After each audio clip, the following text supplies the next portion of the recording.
की जय।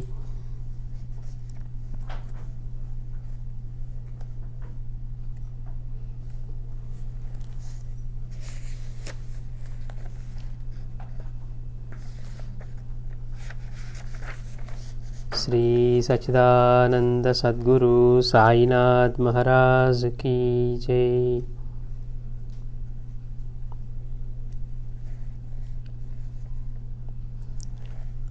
మాస్టర్ అంటారు, బాబా చెప్పిన సాధనా మార్గం మనకి ఏంటి అంటే, ఎవరైతే ఎప్పుడు నన్నే స్మరిస్తూ నా గురించే వింటూ ఎప్పుడు సాయి సాయి అని స్మరిస్తూ నాయందే మనసు నిలుపుతారో వారు నిశ్చయంగా దైవాన్ని చేరుతారు. మనకి బాబా అందించినటువంటి సాధనా మార్గం మనకి పారాయణ అందుకు దోహదం చేస్తుందన్నమాట. ఆయన నిరంతరం స్మరించడం ఎలా సాధ్యమవుతుంది? అన్ని రూపాల్లోనూ బాబా యొక్క అద్భుతమైన చరిత్ర అంతా కూడా అన్ని రూపాల్లోనూ, అన్ని జీవుల్లోనూ, పంచభూతాల్లోనూ, జడజీవ చైతన్య పదార్థాల్లోనూ, అలాగే మనలోంచి తర్వాత చిన్న చిన్న జీవుల దగ్గర నుంచి సకల సాధు స్వరూపాలు, సకల దేవతా స్వరూపాలుగా అనుభవం ఇచ్చి ఉన్న విశ్వం అంతా కూడా ఆయన యొక్క రూపమే అని అనుభవం ఇచ్చారు. అందుకే ఈ విశ్వం అంతా నాలోనే ఉన్నది అన్నారు బాబా.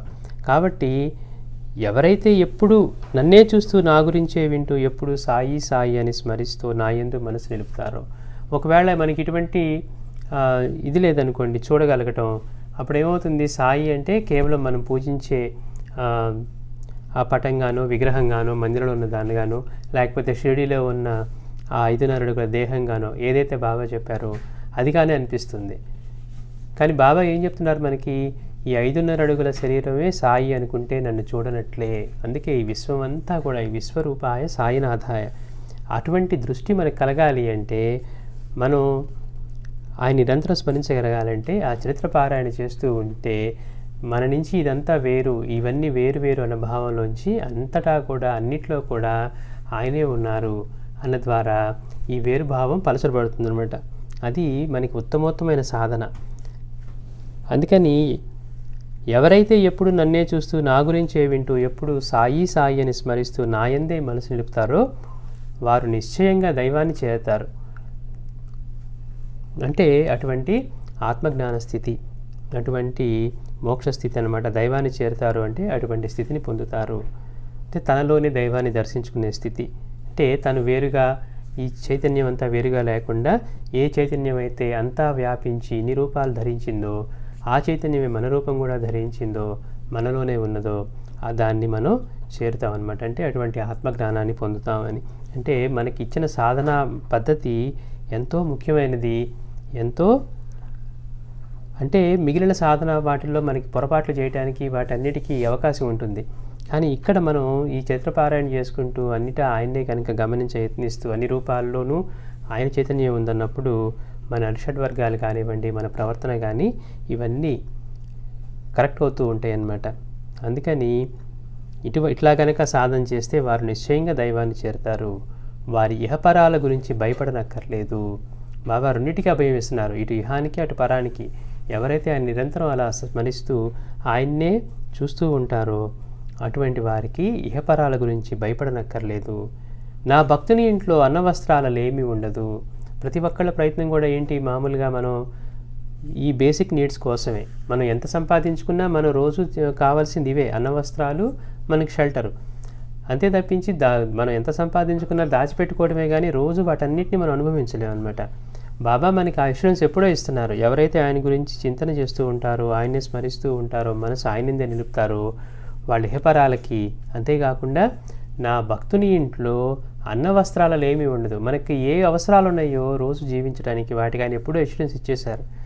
మనం మన సర్వైవల్ లెవెల్ని దాటి పైకి పెంచుకుంటూ వెళ్తున్నాం కాబట్టి ఇంకా కావాలని వెళ్తూ ఉన్నాం. కానీ మనకు అనిపిస్తూ ఉంటుంది అన్నీ వదిలేసి ఇట్లా పారాయణ చేసుకునే బదులు ఇంకేదైనా పని చేసుకుంటే మనకు డబ్బులు వస్తాయి కదా, నాలుగు డబ్బులు అని. ఏం చేసుకుంటాం వాటిని? అందుకని నా భక్తుని ఇంట్లో అన్న వస్త్రాలలో ఏమీ ఉండదు అని చెప్తూ ఉన్నారు బాబా. నా బిడ్డలు ఎలా పస్తుండనిస్తాను? ఏ తల్లైనా తన బిడ్డలు పస్తుండనివ్వదు. అలాగే అందరికీ తల్లి తండ్రి అయిన సాయి ఆయన అంటున్నారు, నా బిడ్డల్ని పస్తు ఎలా ఉండనిస్తాను? వాళ్ళ ఇంట్లో అన్న వస్త్రాలలో ఏమీ ఉండదు. అందుకు మీరు తల్లికి తగిన బిడ్డలు కండి, పుణ్యము జ్ఞానము అనే మీ భాండాగారాలు నింపుకోండి. బాబా చెప్తున్నారు, తల్లికి తగిన బిడ్డలు కండి, పుణ్యము జ్ఞానము అనే మీ భాండాగారాలను నింపుకోండి. కానీ మన ఆలోచన, మనం సంపాదించి మనం నింపుకునేవి వేరుగా ఉన్నాయి. మనకి బాబా ఇక్కడ చెప్తూ ఉన్నారు, ఆయన ఎప్పుడో మనకి ఎష్యూరెన్స్ ఇచ్చేశారు. ఎవరైతే ఆయన గురించి, ఆయన మీద ధ్యాస పెట్టి చింతన చేస్తూ ఉంటారో వారి ఇంట్లో అన్నవస్త్రాలు ఏమీ ఉండదు. ఎందుకంటే ఏ బిడ్డ కూడా పస్తుండాలని తల్లి అనుకోదు. ఎలా ఉన్నా కానీ తల్లి చేసినట్టుగానే ఇక్కడ కూడా బాబా మనకి ఆ అభయాన్ని ఇచ్చేసి ఉంచారు. వారి హేపరాల గురించి భయపడక్కర్లేదు. నా బిడ్డలను ఎలా పస్తుండనిస్తాను? మీరు తల్లికి తగిన బిడ్డలు కండి, పుణ్యము జ్ఞానము అనేమి భాండాగారాలను నింపుకోండి, నాకు అర్పించకుండా ఏమీ తినని వారికి నేను బానిసను అంటున్నారు బాబా. శ్రీ సచ్చిదానంద సద్గురు సాయినాథ్ మహారాజ్ కీ జై.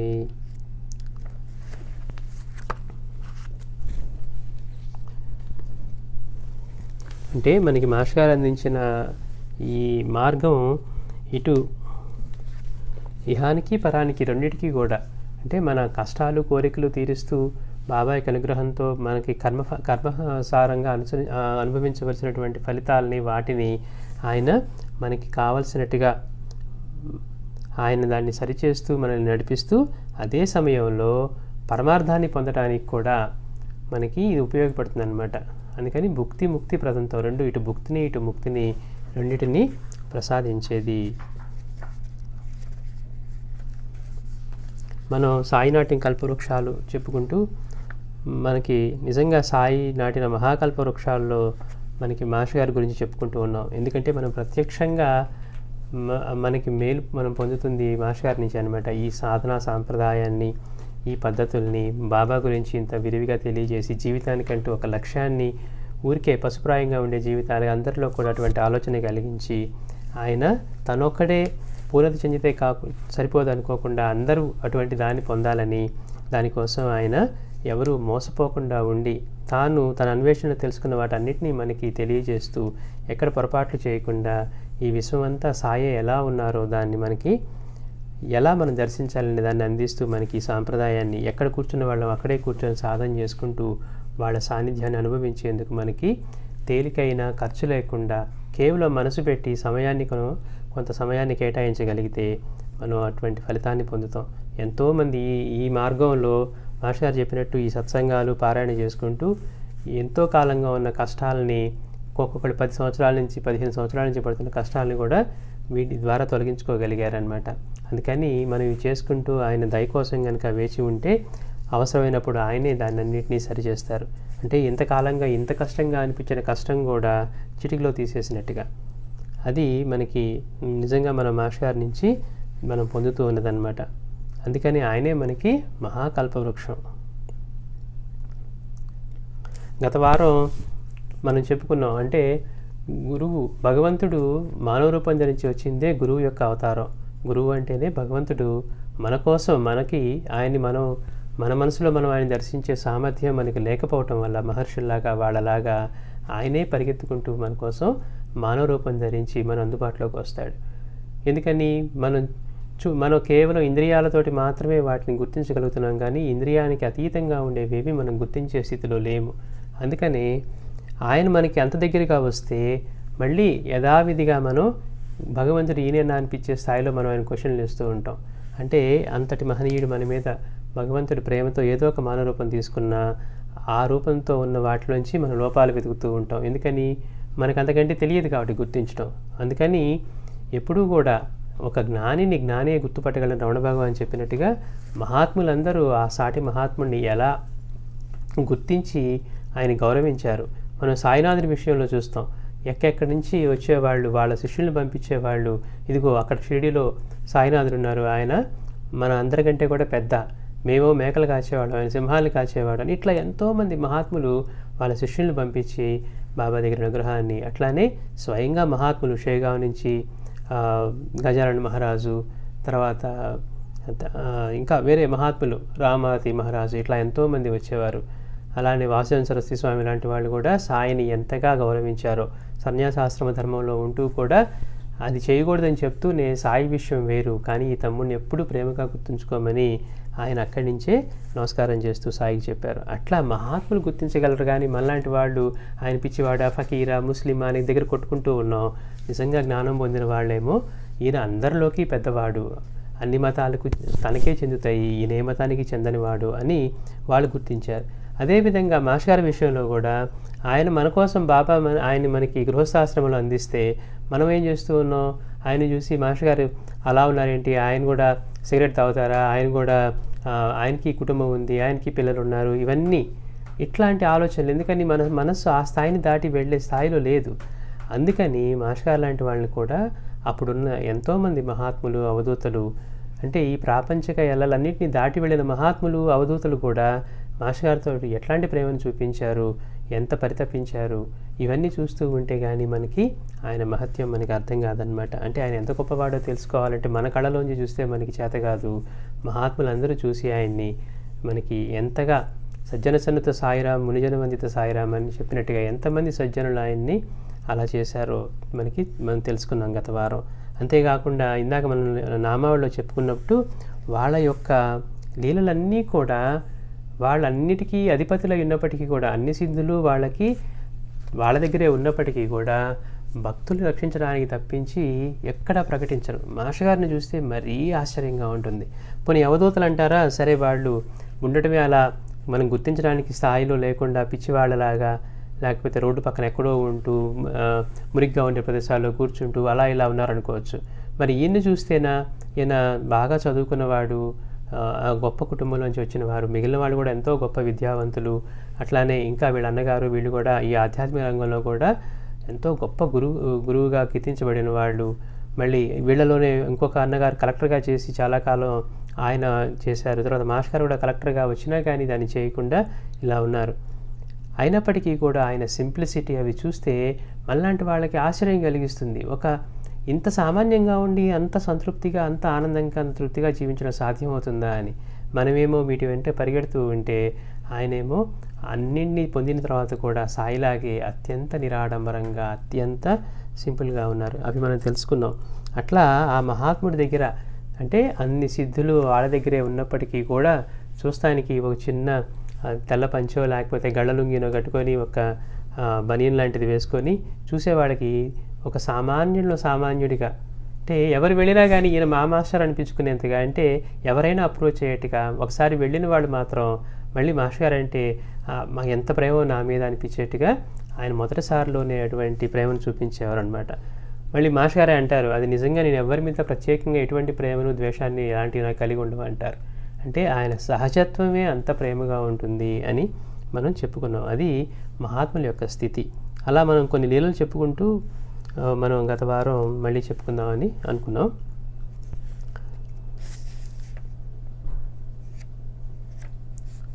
మాస్టర్ గారి బోధనా దక్షత మనం బాబాలో కూడా చెప్పుకున్నాం. ఆయన యొక్క గొప్పతనం ఏంటంటే ఆయన బోధించే విధానమే వేరుగా ఉంటుంది. అవసరమైతే ప్రత్యక్షంగా చెప్పేవారు, కథల రూపంలో చెప్పేవారు, లీలా రూపంలో తెలియజేసేవారు, స్వప్నంలో తెలియజేసేవారు, లేకపోతే పక్కన వాళ్ళ దగ్గరికి పంపించి వాళ్ళకి ఆ సమయంలో ప్రేరేపించి చెప్పేవారు. ఉపనిషత్తులు అర్థం తెలియలేదని దాసగను కొట్టుకుంటా ఉంటే కష్టమైన ఈశోపనిషత్తుని అదిగో నీకు అక్కడ కాకాదీక్షితునిలో పనిపిల్ల తెలియజేస్తుంది అన్నారు. మిగిలిన వాళ్ళు మనం ఉన్నా కానీ అక్కడ అనుకున్న వాళ్ళు ఉపనిషత్తుకి పనిపిల్ల చెప్పడం అని మనమైనా అనుకునేవాళ్ళం. కానీ అందరూ అలానే అనుకున్నప్పటికీ కూడా ఆయన మాత్రం బాబా చెప్పారంటే ఏదో ఉంటుందని వెళ్ళి అక్కడ దాని యొక్క సారాన్ని గ్రహించాడు ఆ పనిపిల్ల చేతల్లో. అంటే అందుకే బాబా అన్నారు, నువ్వు వినగలిగితే అంతటా నేనే బోధిస్తూ ఉంటాను, ఒక చెవిలో ఉపదేశించే సాంప్రదాయం కాదు నాదని. అట్లా ఆయన గొప్పతనం, ఆయన బోధనా దక్షత నిజమైన గురువు దగ్గర మనం చూడగలుగుతాం. అందుకే మాస్టర్ గారు అంటారు, బాబా యొక్క ప్రతి చూపు, నవ్వు, కదలిక కూడా బోధే అంటారు. అంటే మనకి అలా కనపడదు. మనకేంటి, మనకి చెప్పిందే అర్థం కాని స్థితిలో మనం ఉంటాం. కానీ మాస్టర్ గారు లాంటి మహాత్ముడు చూస్తే బాబా చేసే ప్రతి చర్య, ప్రతి కదలిక, చిన్న నవ్వు, చిరునవ్వు కూడా, చిన్న కదలిక కూడా బోధే అన్నారు. అట్లా మాస్టర్ గారి దగ్గర కూడా అటువంటి బోధనా దక్షతే ఉండేదన్నమాట. ఒకసారి రమాకాంత్ అనే అతను మాస్టర్ గారిని తన స్కూటర్ వెనక కూర్చోబెట్టుకొని ఒక చోట జరిగే సత్సంగానికి తీసుకువెళ్తూ ఉన్నాడట. అప్పుడు అతను మాస్టర్ గారు ప్రపంచంలోని వ్యక్తులందరూ అందరి పట్ల వీరు మిత్రులనో, వీరు శత్రువులనో, లేకపోతే బంధువులనో పరాయి వాళ్ళనో ఇలా అనేకమైన రకాల భావాలు కలుగుతాయి కదా. మరి వారందరినీ బాబా స్వరూపులుగా చూడటం ఎలా సాధ్యం అని అడిగాడు. మనందరికీ వచ్చే ప్రశ్న ఇది. మనతో ఉండే వాళ్ళందరినీ బంధువులుగానో, లేకపోతే భార్యో భర్త బిడ్డో, లేకపోతే తల్లో తండ్రో, పక్కన వాళ్ళో నైబర్సో, లేకపోతే ఇట్లా ఏదో ఒకటి ఉంది కదా. మరి ఇన్ని రూపాల్లో ఇంతమంది మన బంధువులుగా చూస్తూ ఇన్ని రకాలు వేరుగా ఉన్నప్పుడు వాళ్ళందరిలో పైగా మిత్రులు ఉంటారు, మనకి శత్రువులు ఉంటారు, మన ఇంట్లో వాళ్ళతోనే పడని వాళ్ళు ఉంటారు, ఎన్నో రకాలుగా ఉన్నప్పుడు అందరిలో మరి అందరినీ బాబా స్వరూపులుగా చూడటం ఎట్లా సాధ్యమవుతుంది అని అడిగారట. తనేమో మాస్టర్ గారు వెనక స్కూటర్ మీద కూర్చొని ఉన్నారు.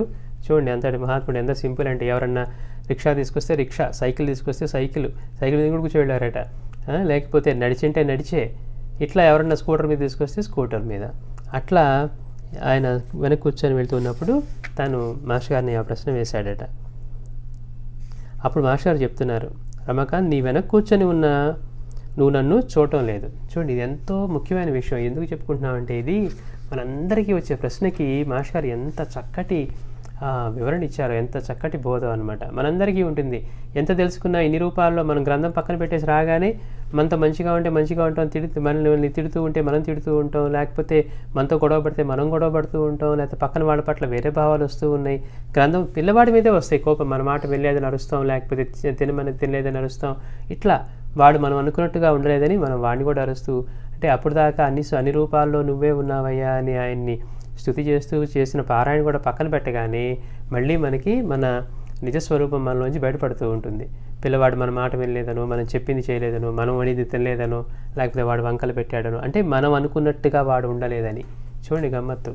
మహాత్ములు అనుకున్నట్టుగా, భగవంతుడు అనుకున్నట్టుగా మనం ఉండకపోయినా మనకేం బాధ లేదు, కానీ మనం అనుకున్నట్టుగా పిల్లలు లేకపోతే మాత్రం, వాడు ప్రవర్తించకపోతే మనకి వెంటనే వాడి మీద కోపం వస్తుంది. అందుకని మాస్టర్ గారు అడిగితే మాస్టర్ అన్నారు, రమాకాంత్ చూడు, నువ్వు వెనక కూర్చొని ఉన్న నువ్వు నన్ను చూడటం లేదు, కానీ నీ వెనక కూర్చొని ఉన్నది నేనని నీ ధ్యాస అంతా నా మీదే ఉన్నది. చూడండి ఎంత గమ్మత్తు.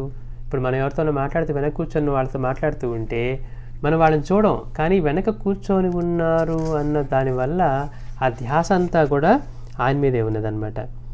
ఇక్కడ మన రోడ్లు ఎలా ఉంటాయో మనకు తెలుసు. మనకి పాత రోజుల్లో మాస్టర్ గారు ఉన్న సమయంలో అంటే ఇంకా ఆ గుంటలు రోడ్లు, లేకపోతే కంకర రాళ్ళు, సరిగ్గా మనకి ఇన్ఫ్రాస్ట్రక్చర్ లేదు కాబట్టి అలాంటి చోట మనమైనా సరే ఎవరైనా మనకి ఎంతో పూజనీయుల్ని లేకపోతే పెద్దవారిని మనం తీసుకువెళ్ళాలి, చేర్చాలంటే ఏం చేస్తాం? రోజు దూకుడుగా డ్రైవ్ చేసే వాళ్ళమైనా వెనక ఎవరైనా కూర్చుంటే వాళ్ళకి ఇబ్బంది కలగకూడదని మనం ఎంత జాగ్రత్తగా, మనం కేర్ఫుల్గా, అంటే ఎదురు వాహనాలు వస్తూ ఉన్నా చూసుకుంటూ, పక్కన మనుషులను తప్పించుకుంటూ, ఇట్లా మన దృష్టి అంతా రోడ్డు మీద పెడుతూ ఉన్నా. ఎందుకు? ధ్యాస అంతా మన వెనక కూర్చున్నటువంటి మనం గౌరవించే వ్యక్తి మీద ఉందన్నమాట. ఇట్లా ఇక్కడ మాస్టర్ గారు కూర్చొని ఉండటం వల్ల ఇతను కూడా అలానే చేస్తూ ఉన్నాడు. అందుకని మాస్టర్ గారు అంటూ ఉన్నారు, నువ్వు వెనక్కి కూర్చొని ఉన్నా నీ ధ్యాస అంతా కూడా నా మీదే ఉన్నది. కుదుపులు రాకుండా జాగ్రత్తగా నడపాలని ఆలోచిస్తూ ఉన్నా కూడా జాగ్రత్తగా నడుపుతున్నావు. అంటే ఏంటి? మనకి ఆలోచనలు వస్తూ ఉన్నాయి, కానీ ఈ అవేర్నెస్ మాత్రం పోవట్లా. మాస్టర్ గారు వెనక్కి కూర్చొని ఉన్నారు అంటే చేసే పనికి అది అడ్డం కావట్లేదు అనమాట. మనమేమనుకుంటున్నాం? అన్ని రూపాల్లోనూ బాబానే ఉన్నారని అనుకోగానే మనలో అన్ని అడ్డంకులు వస్తున్నట్టుగా అనిపిస్తున్నాయి కదా అనుకుంటున్నాం. ఎలా గుర్తించాలని దానికే మాస్టర్ గారు చెప్తూ ఉన్నారు, వెనక నేను కూర్చొని ఉన్నాను అంటే ఆ ధ్యాస చెదరకుండానే మళ్ళీ ఎదురు చేసే పనులు, అంటే రోడ్డు మీద గుంటని తప్పించడం కానివ్వండి, వాహనాలను తప్పించడం, ఎదురయ్యే వాళ్ళని తప్పించడం, ఇవన్నీ చూడకుండా జాగ్రత్తగా చేస్తున్నావు. ఎవరైనా పలకరిస్తేనే మాట్లాడుతున్నావు, కానీ నేను వెనక్కి కూర్చొని ఉన్నానే గుర్తింపు మాత్రం నీ మనసులో ఉంటూనే ఉన్నది. అంటే ఏంటన్నమాట, మనం దాన్ని ఆయనకి ఇచ్చిన విలువ వల్ల, ఆ గౌరవం వల్ల, అంటే మనకి అది అంత ప్రీతిది కాబట్టి మన మనసు దాని మీద పెడుతూ ఉన్నాం. మనకి మిగిలినప్పుడు నిలవట్లేదు అంటే అర్థం ఏంటి? చూడండి, మనం డబ్బు మీద రోజు పెట్టుకోపోయినా కానీ దాని మీద ఆటోమేటిక్గా నిలుస్తుంది. తినే దాని మీద ఉందనుకోండి, మనం రోజు పెట్టుకోపోయినా కానీ మనసంతా నిలుస్తుంది. అట్లాగా మాస్టర్ అంటూ ఉన్నారు, ఇవన్నీ చేస్తూ ఉన్నా కానీ నేను వెనక కూర్చొని ఉన్నాననే గుర్తింపు మాత్రం నీ మనసులో అలానే ఉంటున్నది.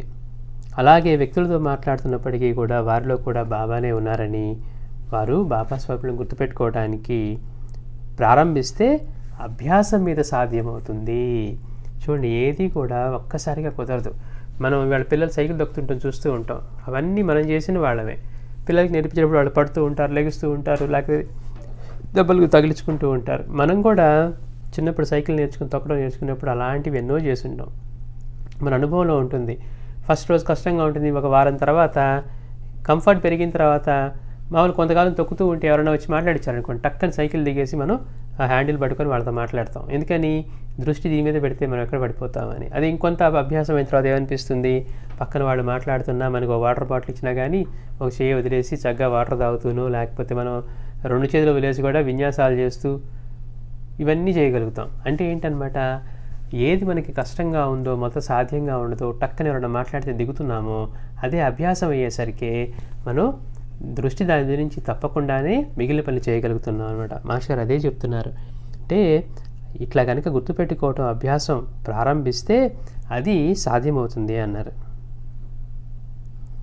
అది అంటే మనం ఇప్పటివరకు అభ్యాసం చేయాలి. మనం ఫస్ట్ రోజు వాళ్ళు ఉందాం అనుకున్నాం అనుకోండి, ఫస్ట్ రోజు ఎప్పటికీ ఆయన అన్ని రూపాయలు ఆయన కనపడరు. మన ఇంట్లో వాళ్ళే కనపడతారు, లేకపోతే మనకి గిట్టిన వాళ్ళు కనపడతారు, మనం తలుచుకున్న వాళ్ళు వద్దనుకున్న వాళ్ళు కనపడతారు, మన మనసంతా ఎవరిని ఎలాంటి భావాలతో ఉన్నారో వాళ్ళే కనపడతారు తప్పించి వాళ్ళలో సాయి కనపడరు అనమాట. అందుకని మనం అభ్యాసం చేయాలి. అన్ని రూపాల్లో ఆయనే ఉన్నారు. ఇవాళ నిలవదు, రేపు నిలవదు, ఒక నెల రోజు నిలవదు, 2 నెలలు నిలవదు, 4 నెలలు నిలవదు, తర్వాత కనీసం కొంతైనా నిలుస్తుంది కదా. చదవగా మనకి అన్ని జీవుల్లోనూ ఆయనే ఉన్నారు. కాకబలికి బయటపెట్టి వచ్చినప్పుడు అన్ని జీవుల్లోంచి ఆయనే స్వీకరిస్తున్నాడన్న భావాన్ని మనం ఎలా తీసుకుంటూ ఉన్నాము. చూస్తానికి మనకి ఏ కాకొచ్చో, పిచ్చుకొచ్చో, లేకపోతే చీమలు తిన్నా కానీ ఆ రూపంలో కూడా అన్ని రూపాల్లోనూ సాయే ఉండి వాటిని స్వీకరిస్తూ ఉన్నాడని మన మనసుకి ఎలా అయితే అవగతం అవుతూ ఉందో, అలా అన్ని రూపాల్లోనూ ఆయనే ఉన్నాడు అని మనకి అభ్యాసం మీద మాత్రమే సాధ్యమవుతుంది అంటున్నారు మాస్టర్ గారు. అది గురువు యొక్క బోధ అనమాట. మాస్టర్ గారు కూడా చెప్తారు. మనం ఇంకొకటి ఎగ్జాంపుల్ చెప్తూ మాస్టర్ గారు అంటారు, మన ధ్యాస ఎలా ఉండాలి అంటే, పల్లెపడుచులు వాళ్ళు నీళ్లు తేవడానికి వెళ్ళేటప్పుడు ఏం చేస్తారు, మనలాగా ఇప్పుడు ఇంట్లో ట్యాప్ తిప్పుకుంటే వేడి నీళ్ళు లేకపోతే చన్నీళ్ళు వచ్చే రోజులు కాదు. అక్కడ ఎంతో దూరం వెళ్ళి వాళ్ళు చెరువుల దగ్గర, లేకపోతే ఈ చిన్న చిన్న నదుల యొక్క కాలువల దగ్గర వాళ్ళు నీళ్లు తెచ్చుకునేవాళ్ళు. అలాంటి రోజుల్లో వాళ్ళు ఒక్కసారి అంటే ఇంటి నుంచి అంత దూరం వెళ్ళి తెచ్చుకోవాలంటే వాళ్ళు ఒక్కొక్కరు తీసుకెళ్లారనుకోండి కష్టం. అందుకని వాళ్ళు 4-5 కుండలో 4-5 బిందెలో పెట్టుకొని తీసుకెళ్ళేవాళ్ళు. తీసుకెళ్ళి వాళ్ళు ఒక్కళ్ళే వెళ్ళేవాళ్ళు కాదు, 10 మందితో కలిసి వెళ్ళేవాళ్ళు. అందరూ మాటలు చెప్పుకుంటూ వచ్చేవాళ్ళు. కానీ ఒక బిందె మీద ఒక బిందె, వాళ్ళతో ఒక కుండ మీద ఒక కుండ మీద పెట్టేసి ఇవన్నీ పెట్టి వాళ్ళు మళ్ళీ మాట్లాడుకుంటూ వస్తున్నా కానీ ఆ కుండ తొణకటం కానీ, కుండ కింద పడి పగలటం కానీ, లేకపోతే బిందె కానీ పడటం కానీ ఉండేది కాదు. ఎందుకని?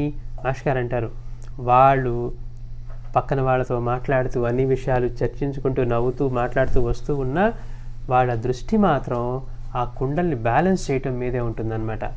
అలాగా మనం ఎన్ని పనులు చేస్తూ ఉన్నా మన దృష్టిని కూడా అలా పెట్టగలిగితే అది అభ్యాసాన్ని కనుక. ఇప్పుడు వాళ్ళైనా చూడండి, కుండ మీద కుండ పెట్టుకొని తీసుకురావడం అనేది ఒక్కసారిగా కుదరదు. వాళ్ళకు కూడా కొంత అభ్యాసంతో వాటితోటే సాధ్యమవుతుంది.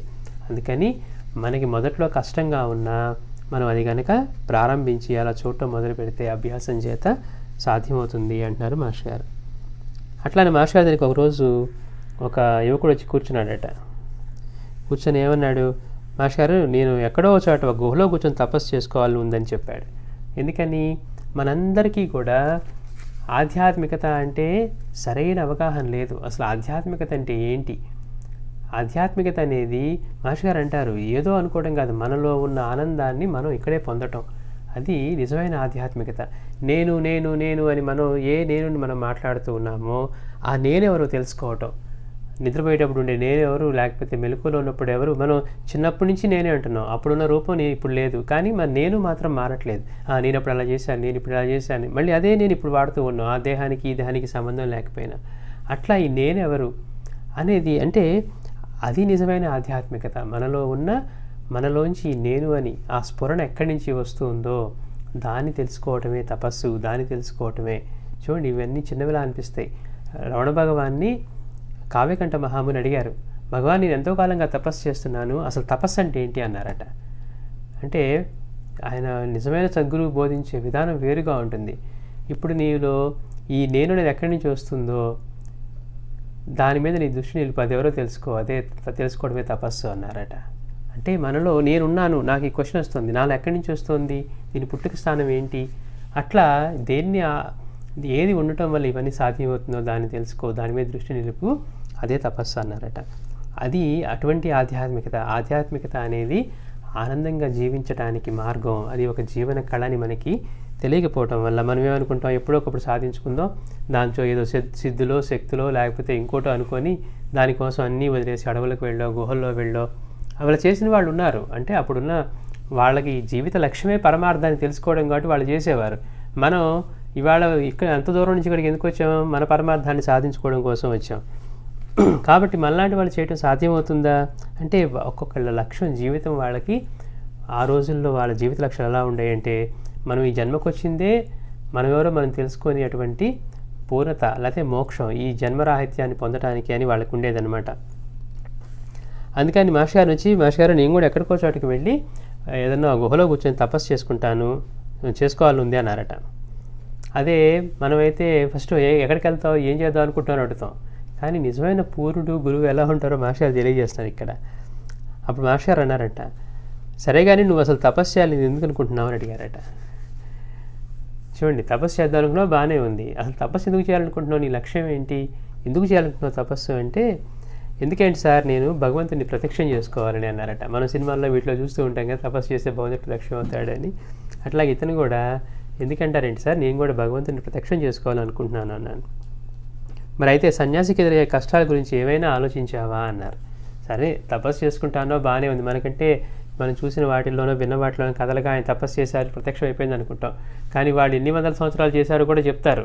అసలు అన్ని వందల సంవత్సరాలు తపస్సు చేయడం సాధ్యమైనా, సూర్యకిరణాల వల్ల మన శరీరంలో చర్మం మాడిపోయి మళ్ళీ కొత్త శరీరం వచ్చే వరకు సాధ్యమేనా, మరి ఆకలి దప్పులు, ఎన్ని విపరీతమైన వాతావరణంలో వచ్చే మార్పులు, విష జంతువులు మన చుట్టూ, మరి తినటానికి ఉండటానికి ఇవన్నీ సాధ్యమేనా, మనం ఇలాంటి ఆలోచన చేయమన్నమాట. అందుకని మాస్టర్ గారు అంటున్నారు, వీటిని గురించి ఏమైనా ఆలోచించావా అన్నారు. వాళ్ళకి ఎదురయ్యే కష్టాలు ఆలోచించావా అనగానే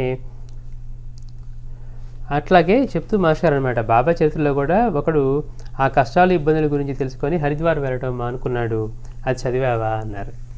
మనం హరిద్వార్ ఆయన కూడా ఈ యాత్ర చేయాలని వచ్చి మనసరోవర యాత్ర, అది కష్టమని చెప్పగానే విజయానందుడు కొంచెం మానుకున్నా అంటే, అమ్మో అది అంత కష్టమని. వెంటనే బాబా అన్నారు, ఒరే కష్టానికి విరిచేవాడు సన్యాసే కాదురా అని. అట్లాగా పోనీ అతని గురించైనా చదివావా అన్నారు. అంటే ఏంటి, కష్టాలని తెలియగానే అది సాధ్యమైంది కాదు అంత సామాన్యంగా అనగానే వాళ్ళు మానుకున్నారు. ఆ లీల చదివావా అన్నారు. చదివాను సార్, కానీ అవన్నీ ఇబ్బందులుగా నాకేం అనిపించలేదు అన్నాడు. ఆరంభ సూరత్వం అంటాం చూడండి, మనకి ఊరికి ఆవేశం వచ్చేస్తే మాట్లాడినట్టుగా. అంటే మాస్టర్ గారు మళ్ళీ చెప్తున్నారు, ఒక్కొక్కటి ఎంత వివరంగా చెప్తున్నారంటే, మాస్టర్ గారు భోజనం దొరకవచ్చు దొరకపోవచ్చు, మరి కొన్ని ఆ సంగతి ఆలోచించావా, సరే ఎక్కడికో ఊహలో కూర్చొని తపస్సు చేసుకుంటావు, నీ అదృష్టం బాగుంటే ఒకరోజు పండ్లు దొరకవచ్చు, ఒకరోజు దొరకపోవచ్చు, నీకు భోజనం దొరకపోవచ్చు, ఆలోచించావా అంటే ఇతను తెలివిగా అన్నాడు, ఆ భోజనం దొరికే చోటనే ఎన్నుకొని అక్కడే తపస్సు చేసుకుంటానంట. అంటే అన్నారట మాస్టర్ గారు, ఏముంది సరే ఏదైనా ఊరికి దగ్గరగా ఉండేట్టుగా ఏదైనా గుహ చూసుకొని అక్కడికి ఏదైనా ఈ పుణ్యక్షేత్రాలు ఇవి దొరుకుతాయి కదా, అలాంటి చోట అయితే భోజనానికి కూడా ఇబ్బంది ఉండదు, అక్కడ కూర్చుంటానన్నట. మరి ఇందాక గుహలో తపస్సు చేసుకోవాలనుకున్నావు కదా అంటే, అలాగే అది కూడా గుహలాగే అనిపిస్తుంది సార్ అన్నాడు. చూడండి, మనలో కూడా సరైన అవగాహన పరిపక్వత లేకపోతే మనకు కూడా వచ్చే ఇబ్బందులు, మనకు కూడా వచ్చే ఆలోచనలే ఇవన్నమాట. అందుకని మరి గుహలో ఉంటే ఆహారం ఎలా వస్తుంది, అందుకని నేను ఎక్కడ దగ్గరలో ఉంటాను అన్నాడు. మరి పురులు సింహాలు భయమో అన్నారట. మరి అడవిలో ఉంటానంటున్నావు, గ్రామానికి ఊరు బయట ఉంటానంటున్నావు అంటే అది కూడా ఆలోచించలేదు సార్.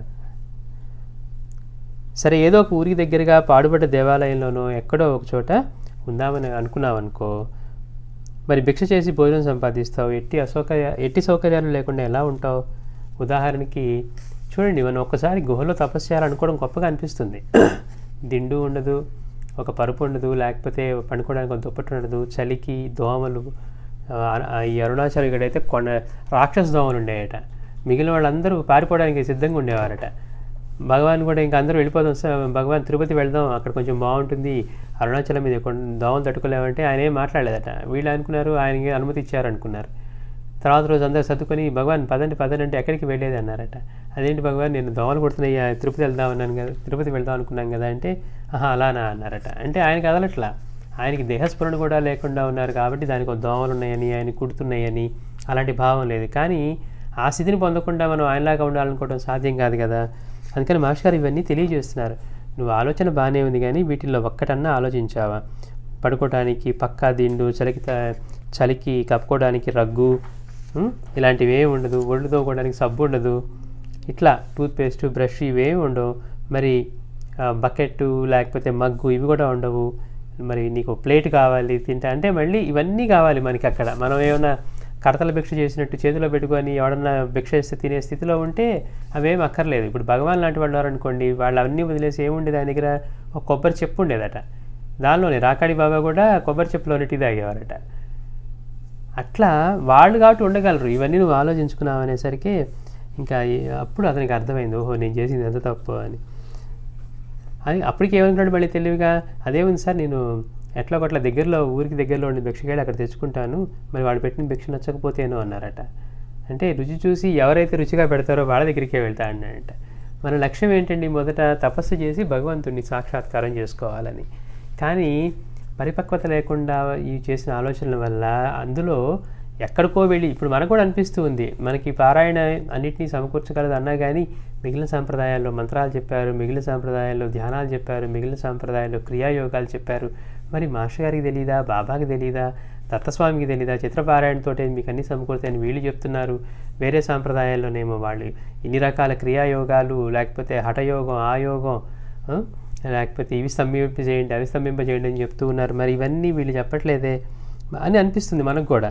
కానీ ఇలా చేయాలని వెళ్తే ఇప్పుడు మనం ఇలా క్రియాయోగాలు హఠయోగాలు చేసేవాళ్ళు అందరూ కూడా హిమాలయాలు వెళ్ళి వాళ్ళు ఎంత కష్టాలు పెట్టారో వాళ్ళ చేతులు చెప్తూ ఉంటారు. అట్లా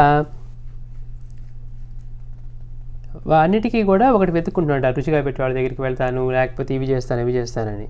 అంటే అనుకున్నది ఎక్కడి నుంచి చివరికి ఎక్కడికి వచ్చాము అంటే కాషాయం ధరించి మాస్టర్ గారు అన్నారట, మరి అక్కడే ఉన్నావు అనుకో నీకు ఇప్పుడు పెళ్ళి ఉండదు, సన్యసించావు, తర్వాత చూడండి అతను కుర్రవాడు కదా, యువకుడు కాబట్టి మాస్టర్ గారు అన్నారట, మరి నువ్వు యువకుడివి కదా సహజంగా వచ్చే కోరికలు ఏమైనా వస్తుంటాయా అన్నారట. చూడండి గురువు ఎలా ఉంటాడు, ఎక్కడ దాపరిక ఉండదు. ఆయన మరి నీకు సహజంగా ఏమైనా వచ్చే కోరికలు ఉంటాయి కదా, ఆ కోరికలు వస్తూ ఉంటాయంటే వస్తూ ఉంటాయి సార్, కానీ వాటిని నెట్టేస్తూ ఉంటాను, మనకు కావాల్సింది భగవత్ సాక్షాత్కారం కదా అన్నాడట. అంటే అహంకారం అంటే తన కలుపు అని. వెంటనే మాస్టర్ గారు నవ్వుతూ, ఏంటో మనం అంటున్నావు, నేనేమీ సన్యసించలేదు, నేను పెళ్లి చేసుకున్నాను, మరి నీకు అంత వైరాగ్యం ఉన్నదన్నమాట అన్నారు. అవన్నీ సరే, అయితే మంచి ప్యాంటు షర్ట్ ఎందుకు వేసుకున్నావు, గడ్డం శుభ్రంగా షేవ్ ఎందుకు చేసుకున్నావు, ఇక్కడ సార్ అవన్నీ అక్కడికి వెళ్ళాక మళ్ళీ అవన్నీ ఎలాగో తప్పవు కదా అన్నారట. అంటే అక్కడ కాషాయం ధరించి జడలు గడ్డం పెంచుకుంటావా లేక తలగురిగించుకుంటావా అన్నారట. అంటే అక్కడ అసలు అలా ఉండటం అవసరమా, మామూలు పంచె లుంగి బనీను వేసుకుంటే చాలదా సార్, గడ్డము జడలు ఉండే చికాగ్గా ఉండి మనసుకు అంతరాయం కలుగుతుంది కదా, అందుకనే అవి వద్దనుకుంటున్నాను సార్. అంటే చూడండి మనం ఈ లీలలో ఎంత బోధ దాగి ఉందో, మనం ఏమి ఆలోచించమో, మనకి ఎంతటి తేలికైన సాంప్రదాయాన్ని ఇంట్లో కూర్చొని చక్కగా అన్ని తిన్న తర్వాత కూడా బాబా అయితే మరీ కన్సెషన్ ఇచ్చేశారు, నువ్వు తినొచ్చిన తర్వాతే ఆరతి స్టార్ట్ అవుతుంది అన్నారు. అంటే తిన్న తర్వాత మనసు నిలపగలిగి ప్రశాంతంగా కూర్చొని ఆ మనసు పెట్టి ఆ చిత్రపారాయణ చేసుకుంటూ వాళ్ళ పవిత్రమైన మానసిక సన్నిధిలో జీవించడానికి, మన కష్టాన్ని తొలగించడానికి మనకి మార్గం ఇస్తే మనం అయ్యో ఏముంది ఇందులో అని మనకు అనిపిస్తూ ఉంటుంది.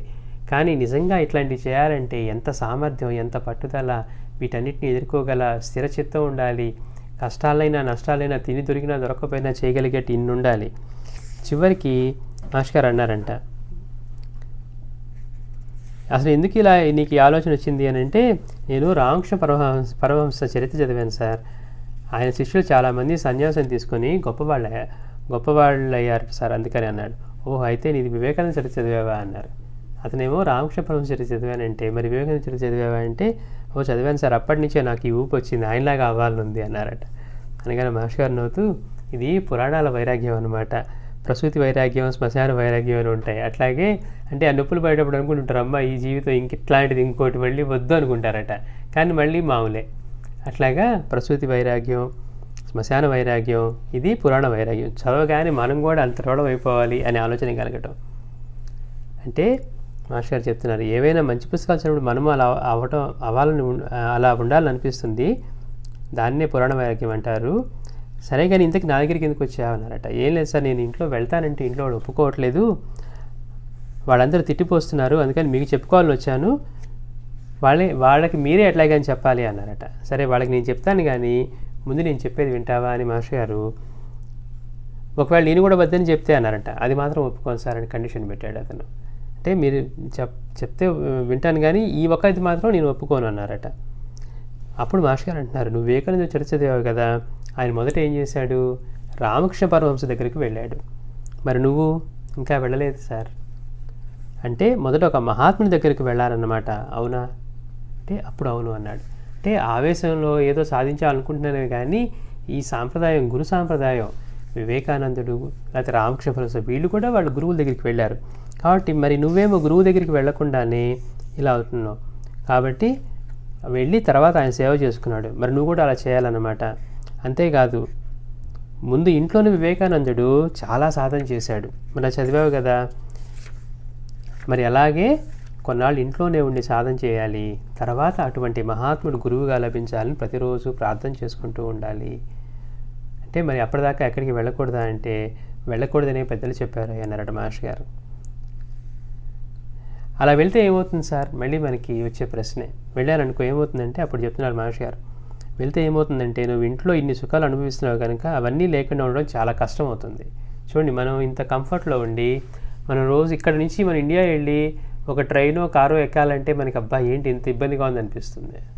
అంటే మన బాడీ అంత కంఫర్ట్కి అలవాటు పడిన తర్వాత ఆ కంఫర్ట్స్ తగ్గాయి అనుకోండి, వెంటనే రిసీవ్ చేసిన స్టేజ్లో మనం ఉండం, యాక్సెప్ట్ చేసే స్టేజ్లో కూడా. అందుకని అవన్నీ లేకుండా ఉండడం చాలా కష్టమవుతుంది. సరైన ఆహారం దొరికిన శరీరానికి సరిపడక అనారోగ్యం రావచ్చు. అప్పటి జీవితం మనం ఊహించినట్లుగా ఉండదు. కొందరు దొంగ సన్యాసం దలచవచ్చు. అంతే కదా, మన మనసులో ఏదనుకున్నా మన చేతలు చూసో లేకపోతే ఇంకొకటి అందరూ ఇవాళ వీడు దొంగ సన్యాసి అన్నారనుకోండి, అదొక ఇబ్బంది అవుతుంది. తిట్టవచ్చు, కొట్టవచ్చు, లేకపోతే నీకు పెట్టకపోవచ్చు, అల్లరి మూకలు అల్లరి చేయవచ్చు. ఇవన్నీ చూసి నీకు భయం ఎక్కువ అవ్వచ్చు. అంటే మన ఉపాసనీ శాస్త్రి జీవితంలో కూడా ఇవే చూస్తాం. ఆయన కూడా పిల్లలు రాళ్ళు వేసి కొట్టేవాళ్ళట, మాటలతో అనేవాళ్ళట. అవన్నీ తట్టుకోలేక ఆయన బాబా 4 సంవత్సరాలు ఇక్కడ ఉండున్నా కానీ 3.5 సంవత్సరాలకి అతను వెళ్ళిపోయాడు. కాబట్టి ఇలాంటి బాబా మీద కూడా చిన్నపిల్లలు రాళ్ళు వేసేవారట. అట్లా కాబట్టి ఇవన్నీ వదిలేయని ఇప్పుడు నీకు అనిపించవచ్చు, కానీ సరే కోరికలు నెట్టు వేసుకుంటున్నావు, కానీ వాటి మీద వ్యామోహం పోలేదు కనుక అవన్నీ కావాలని మళ్ళీ అనిపించవచ్చు. ఇలా తొందరపడి ఆవేశంలో సన్యసించి ఆ తర్వాత వచ్చే ఇబ్బందులు ఎదుర్కోలేక, అలాగని ఇంటికి తిరిగి రావడానికి ఆత్మాభిమానం అడ్డొచ్చి తిరిగి రాలేక రెంటికి చెడ్డ రేవుడై భ్రష్ట సన్యాసిగా చాలామంది తిరుగుతూ ఉంటారు. వాళ్ళు నిజమైన సన్యాసులుగా ఉండి భగవద్ ధ్యానంలో ఉండను లేరు, ఇటు సన్యాసాన్ని త్యజించి హాయిగా ఉండను లేరు. కోరికలు నడుచుకోలేక చాటుమాటుగా తప్పుడు పనులు చేస్తూ వాటిని వేషభాషలతో కప్పిపుచ్చుకుంటూ భ్రష్టులవుతూ ఉంటారు అన్నారు. అంటే అందుకే మనం మాస్టర్ గురించి చెప్పుకుంటూ ఆయన ఏమన్నారు, మానసికంగాను శారీరకంగాను ఆయన శిక్షణ ఇచ్చుకుంటూ, అంటే మనసుని జయించడం, కోరిక ఇది కావాలి అనిపిస్తే దానికి విరుద్ధంగా వెళ్ళడం చేసేవారు మాస్టర్ గారు. అట్లా ఆయన శిక్షణ అలా ఇచ్చుకున్నారు. ఆయన వెళ్ళి తపస్సు చేసుకోవాలనుకున్నప్పుడు అలాంటి శిక్షణ ఏమీ లేకుండా మనం ఏమీ క్రమశిక్షణే లేదు మనకి, ఇంకా శిక్షణ ఎక్కడ ఉంటుంది. అట్లా దేహాన్ని వాడిని సిద్ధం చేసుకోకుండా అలా వెళ్తే ఎంతోమంది అలా వెళ్ళి భ్రష్టులయ్యారు అన్నారు. అంటే అప్పుడు ఇంకా అతనికి అప్పుడు అర్థమైంది, అయితే ఇప్పుడు నన్ను ఏం చేయమంటారు మాస్టర్ గారు అంటే, హాయిగా ఇంటికి వెళ్ళు, నీవు అనుకున్నట్లు అవడానికి మంచి ఉపాయం ఉంది. ప్రతిరోజు నియమంగా జపము ధ్యానము చేసుకో, సద్గురు లభించాలని శ్రీగురు చరిత్రను ఆర్తితో పారాయణ చెయ్యి అంటున్నారు మాస్టర్ గారు. చక్కగా ఇంట్లో కూర్చొని జపం ధ్యానం చేసుకో, నీకు సద్గురు లభించాలని శ్రీగురు చరిత్ర పారాయణ చేసుకో, సాయిలీలామృతము ఆర్తితో పారాయణ చేయి, శ్రీ సాయిలీలామృతం నిదానంగా చదువు, ఆయన చెప్పిన వాటిని గురించి ఆలోచిస్తూ ఉంటే అసలు ఆధ్యాత్మికత అంటే ఏంటో, సాధన అంటే ఎలా చేయాలో, మహాత్ములు ఎలా ఉంటారో తెలుస్తుంది. నువ్వు ఆర్తిగా కనుక అలా చేస్తే నీకు సద్గురువు లభిస్తారు. అప్పుడు ఆయన చెప్పినట్లు చేయవచ్చు. అప్పుడు ఆయన తపస్సు చేయమంటారా, చెయ్యి, ఇంకేదైనా చెప్తారా, చెయ్యి. అట్లా గురువు చెప్పినట్టు చేయొచ్చు. అప్పుడు తేలిగ్గా భగవత్ సాక్షాత్కారం అవుతుంది. అప్పుడు ఎలా ఎక్కడికి వెళ్ళనక్కర్లేదు. అవసరమైనప్పుడు వారే పలానా చోటికి వెళ్ళి తపస్సు చేసుకోమని ఆదేశిస్తారు. ఇప్పుడు నేను చెప్పింది అర్థమైందా అన్నట్టు మహర్షి గారు. అందుకని మనం కూడా సాధన అంటే ఏంటో తెలుసుకోకుండా ఏదో ఉంది అంటే మనకి తేలిగ్గా వచ్చినప్పుడు మనకి ఏది కూడా దాని విలువ తెలియదు. ఇప్పుడు మనకి బాబా పారాయణే ఉందనుకోండి, ఈ సాంప్రదాయంలో సత్సంగము, తర్వాత ఈ పారాయణ, ధ్యానము, లేకపోతే మనన నిధిధ్యాసాలు, అంటే దాని గురించి చదువుకున్న వాటి గురించి ఆలోచించిన దాన్ని మన అభ్యాసంలో తెచ్చుకోవటం, ఉపనిషత్తులోని వేదాలు చెప్పిన గొప్ప గొప్ప విషయాలని మనం బాబా సూక్తుల ద్వారా చిన్న చిన్న మాటల్లో అందించిన వాటిని ఆచరించ ప్రయత్నించడం, సత్యాన్ని అంటిపెట్టుకొని నేను ఎప్పుడు నీతోనే ఉంటానన్నారు బాబా. ఆకలిగా ఉన్న ప్రాణికి పెట్టాకే నువ్వు తింటూ ఉండు, అలా చేస్తే నాకైతే ఎవరైతే అర్పించకుండా తిన్నారో వారికి నేను బానిసను. ఇట్లా ప్రతి ఒక్కటి కూడా అన్ని జీవుల్లోనూ అన్ని రూపాలను నేనే సంచరిస్తూ ఉంటాను అన్నారు బాబా. వీటన్నిటిని గుర్తుపెట్టుకొని మనం పక్క జీవిని గౌరవిస్తూ వీటన్నిటిలో ఆయనే చూస్తూ ప్రయత్నం చేస్తూ ఉంటే మనకి మార్గం తేలికవుతుంది. ఇంత తేలిక మార్గం లభించినప్పుడు మనకి ఏమనిపిస్తుంది, అయ్యో కష్టమైన ఏం చెప్పలేదు, ఇది సాధనేనా అనిపిస్తుంది. అందుకు మాస్టర్ గారు చెప్పినటువంటి ఈ విషయాన్ని మీకు మనం తెలుసుకుంటున్నాం అన్నమాట. అలాగే మాస్టర్ గారి దగ్గరికి ఒక అమ్మాయి వచ్చి కూర్చుందట సత్సంగంలో. కూర్చుంటే ఆ అమ్మాయి తరచూ వచ్చే అమ్మాయి. ఆ రోజు ఏదో బాధగాను కోపంగాను మాస్టర్ గారి దగ్గర సత్సంగం జరుగుతుంటే కూర్చొని ఉంది. మాస్టర్ గారు అమ్మాయిని అడిగారు, ఏమ్మా బాగున్నావా అని. అడిగితే ఆ అమ్మాయి మాస్టారు అని చెప్పి అడగానే మాస్టర్ గారు మొదటి ప్రశ్న, పారాయణ చేస్తున్నావా అన్నారట. అంటే చేస్తున్నాను మాస్టర్ కానీ ఇంకా చేయదలుచుకోలేదు అని. ఏమ్మా ఎందుకని అంటే, ఎందుకే ఉంది, చేసినందువల్ల ప్రయోజనం ఏమీ కనిపించడం లేదు, ఎన్నాళ్ళు చేసినా ఏ సంబంధము కుదరట్లేదు లేదు అంటే అమ్మాయి పెళ్లి కోసం చేస్తూ ఉందన్నమాట. అందుకని మనందరికీ ఏంటి, ఒక పారాయణ అయిపోయిందా మనం అనుకున్నది అయిపోవాలి, 2 అయిపోయినాయా అనుకున్నది అయిపోవాలి, 3 అయిపోయాయా అనుకున్నది అయిపోవాలి. అంతేగాని మనం పారాయణ ఎలా చేస్తున్నాం, మనసులు ఎలా పెట్టి చేస్తూ ఉన్నాం, ఆయన సన్నిధిని మనం గుర్తుపెట్టుకొని చేస్తూ ఉన్నామా, యాంత్రికంగా చేస్తూ ఉన్నామా, లేకపోతే మనం చేయగలుగుతున్నామా, ఎన్ని పారాయణలు చేస్తే అవుతుంది, ఇలా మనం లెక్కలు వేసుకుంటూ ఉంటాం. అందుకని తను కూడా మాస్టర్ నేను చేస్తూ ఉన్నాను కానీ అది కావట్లేదు, అందుకని ఇక నుంచి చేయదలుచుకోలేదు అంది. ఎన్నాళ్ళు చేసినా కానీ ఏ సంబంధము కుదరట్లేదు, ఎవరో రావడం, వాళ్ళ ముందు నేను బొమ్మలా కూర్చోవడం, వాళ్ళు నన్ను చూడటం వెళ్ళడం, ఇదే తంతు జరుగుతోంది, అందుకే ఇంకా బాబాను పూజించుకోదలుచుకోలేదు అందట. అందుకు మాస్టర్ నవ్వుతూ, అమ్మయ్య ఆయన నెత్తిన పాలు పోసావన్నమాట అన్నారట. చూడండి, మాస్టర్ గారు వెంటనే నవ్వుతూ, అమ్మయ్య ఆయన నెత్తిన పాలు పోసావు ఏంటి, ఇక నేను బాబాను పూజించదలుచుకోలేదు, చిత్ర పారాయణ చేయదలుచుకోలేదు. ఎందుకని కొన్ని పారాయణలు చేస్తున్నా కానీ తనకి అనుకున్నట్టుగా పెళ్లి జరగట్లేదట. రోజు అదే తంతు జరుగుతోంది, చూడటానికి రావటం, వాళ్ళు వచ్చి చూడటం వెళ్ళటం, అంతే తప్పించి పెళ్లికి ముందుకు వెళ్ళట్లేదు. ఎప్పుడైతే ఇంకా ఈ అమ్మాయి నేను చేయను, బాబా పూజ ఆపాలనుకున్నానని చెప్పగానే పోన్లే మా ఆయన నెత్తిన పాలు పోసావన్నట. అదేంటి మాస్టారు అంటే అప్పుడు చెప్తున్నారు, ఏముందమ్మా నువ్వు పారాయణ చేసావనుకో, పూజ చేసావనుకో, నీకు సంబంధం కుదరాల్సిన బాధ్యత ఆయనకుంటుంది, పైగా మంచి సంబంధం కుదర్చాలి. మరి బాబా చేస్తున్నారంటే ఏది పడితే చేయరు కదా, ఏ మోసగాడిని ఇచ్చి చేయరు, తగ్గట్టుగా మంచి సంబంధాన్ని చేస్తారు. నీకు నచ్చిన సంబంధమే కుదరాలి, మరి నువ్వు ఆయన సేవించడం మానేస్తే ఆ శ్రమ ఆయనకి తగ్గించినట్లే కదా, ఆయన ఎత్తిన పాలు పోసినట్లే కదా అన్నారట.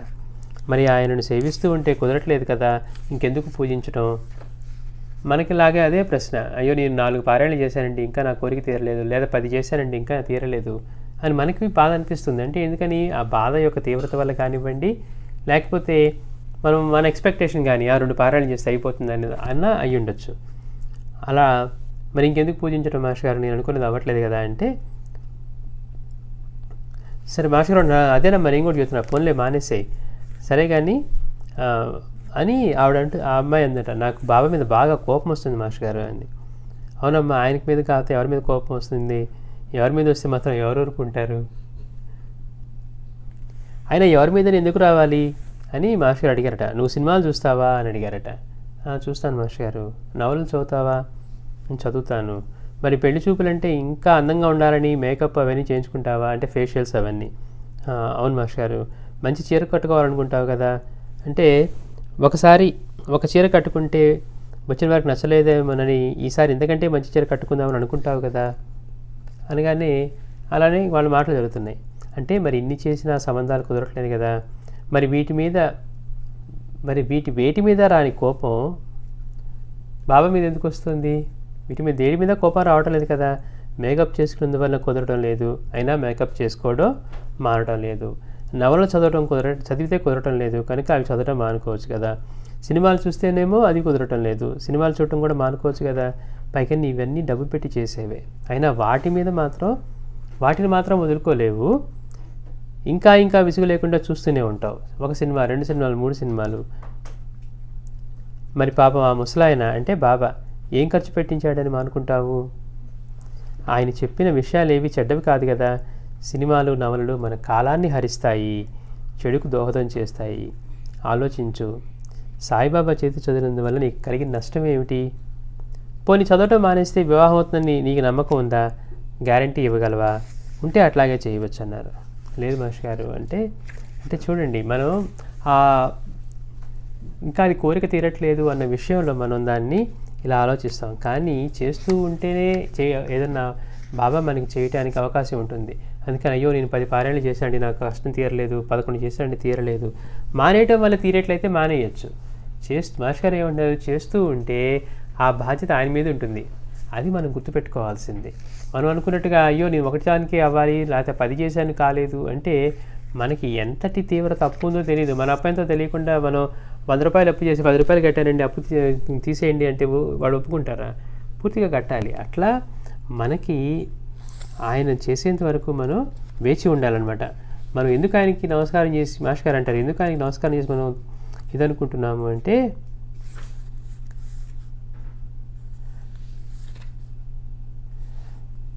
మాస్టర్ అంటున్నారు ఇక్కడ ఒక విషయం మనం ఆలోచించుకోవాలి. అసలు బాబాతో మనకి ఏం సంబంధం? మనం ఆయన ఎందుకు సేవిస్తున్నాము? ఆయన పూజించినా, ఆయన చేతిలో పారాయణ చేసినా ఆయనకు ఒరిగేదేంటి? అసలు ఆయన మన కోరికలు ఎందుకు తీర్చాలి? ఆయన తీర్చకపోతే ఎవరు తీరుస్తారు మాస్టారు అందట. ఒకసారి ఆలోచించుకుందాం మనం. అసలు బాబాతో మనకి ఏం సంబంధం? ఆయన చేసి చదివామనుకోండి, ఆయన ఎందుకు తీర్చాలి మన కోరికలు? ఆయనకు ఒరిగేది ఏంటి చదవటం వల్ల? మనం చరిత్ర చదవటం వల్ల ఆయనకైనా ఒరుగుతుందా? మరి ఆయన ఎందుకు తీర్చాలి అంటే మరి ఆయన కాదు ఎవరు తీరుస్తారు అన్నదట అమ్మాయి. మరి ఆ సంగతి తెలిసి నువ్వు ఎందుకు కోపగించుకుంటున్నావు అని మాస్టర్ గారు అమ్మాయిని ప్రశ్నించి చెప్తున్నారు. ఇంకా తీర్చలేదు కనుక. పోనీ ఎందుకు తీర్చలేదు అనుకుంటున్నావు అంటే అది తెలియదు అందుకే ముందు అది తెలుసుకోవాలి. చరిత్ర చదివేది ఇవన్నీ తెలుసుకోవడానికే. బాగా అర్థం చేసుకుంటూ చదవాలి. కోరిక తీరాలని గబగబా పేజీలు తిరిగేస్తే ఆయన ఏది ఎందుకు చేస్తాడో అర్థం కాదు. అసలు ఆయన గురించి నీ అభిప్రాయం ఏమిటి? ఆయన అన్నీ తెలిసిన వాడనే కదా. చూడండి, బాబా మనం సర్వజ్ఞుడనే కదా, ఆయనకి అన్ని సర్వజ్ఞుడు, సర్వసమర్థుడు, ఆయన అన్నీ చేయగలవాడనే కదా మనం ఆయనకి నమస్కారం పెడుతూ ఉంది. మరి అటువంటప్పుడు అంతేకాకుండా నువ్వు ఆయన ఎందుకు పూజిస్తున్నావు? నీకేమి తెలియదనే కదా. అవును అంటే ఆయనకి అన్నీ తెలుసని కదా నీకు తెలుసు. నీకేమీ తెలియదని కూడా నీకు తెలుసు, అవునా అన్నారు మాస్టర్ గారు అమ్మాయిని. ఆయనకి అన్నీ తెలుసని నమస్కారం చేస్తున్నావు, అదే సమయంలో నీకేమీ తెలియదని ఒప్పుకుంటున్నావు. మరి మన సంగతి అన్నీ తెలిసిన ఆయన చేస్తే సరి అయిందా, లేక మనం అనుకున్నది సరి అయినదా అంటే ఈ లీల మనకి ఈ బోధ ఎంతో ఉపయోగకరమైన బోధ అండి. మనం పారాయణ చేస్తూ ఉంటాం, ఒక్కోసారి టక్కని తీరిపోతే, ఒక్కోసారి వెంటనే తీరవు. అలాంటప్పుడు మనలో వచ్చే ఇదే, ఇంత చేసినా కాలేదు కాబట్టి ఆపేస్తాం. ఆపేస్తే అవుతుందా? అవటానికి ఆస్కారమే లేదు. చేస్తూ ఉంటే అవుతుంది. అది మాస్టర్ గారు చెప్తుంది. మనం బాబాని నమస్కారం చేసినప్పుడు ఎట్లా చేస్తున్నావు? తండ్రి నువ్వే గురువు, నువ్వే సర్వస్వం, అన్నిటికీ ఆధారమైన వాడివి, అన్నిటికీ సర్వసమర్థుడివి అని మనం దత్తస్వామి చేత చదువుకున్నా మనం అదే చేస్తూ ఉన్నాం.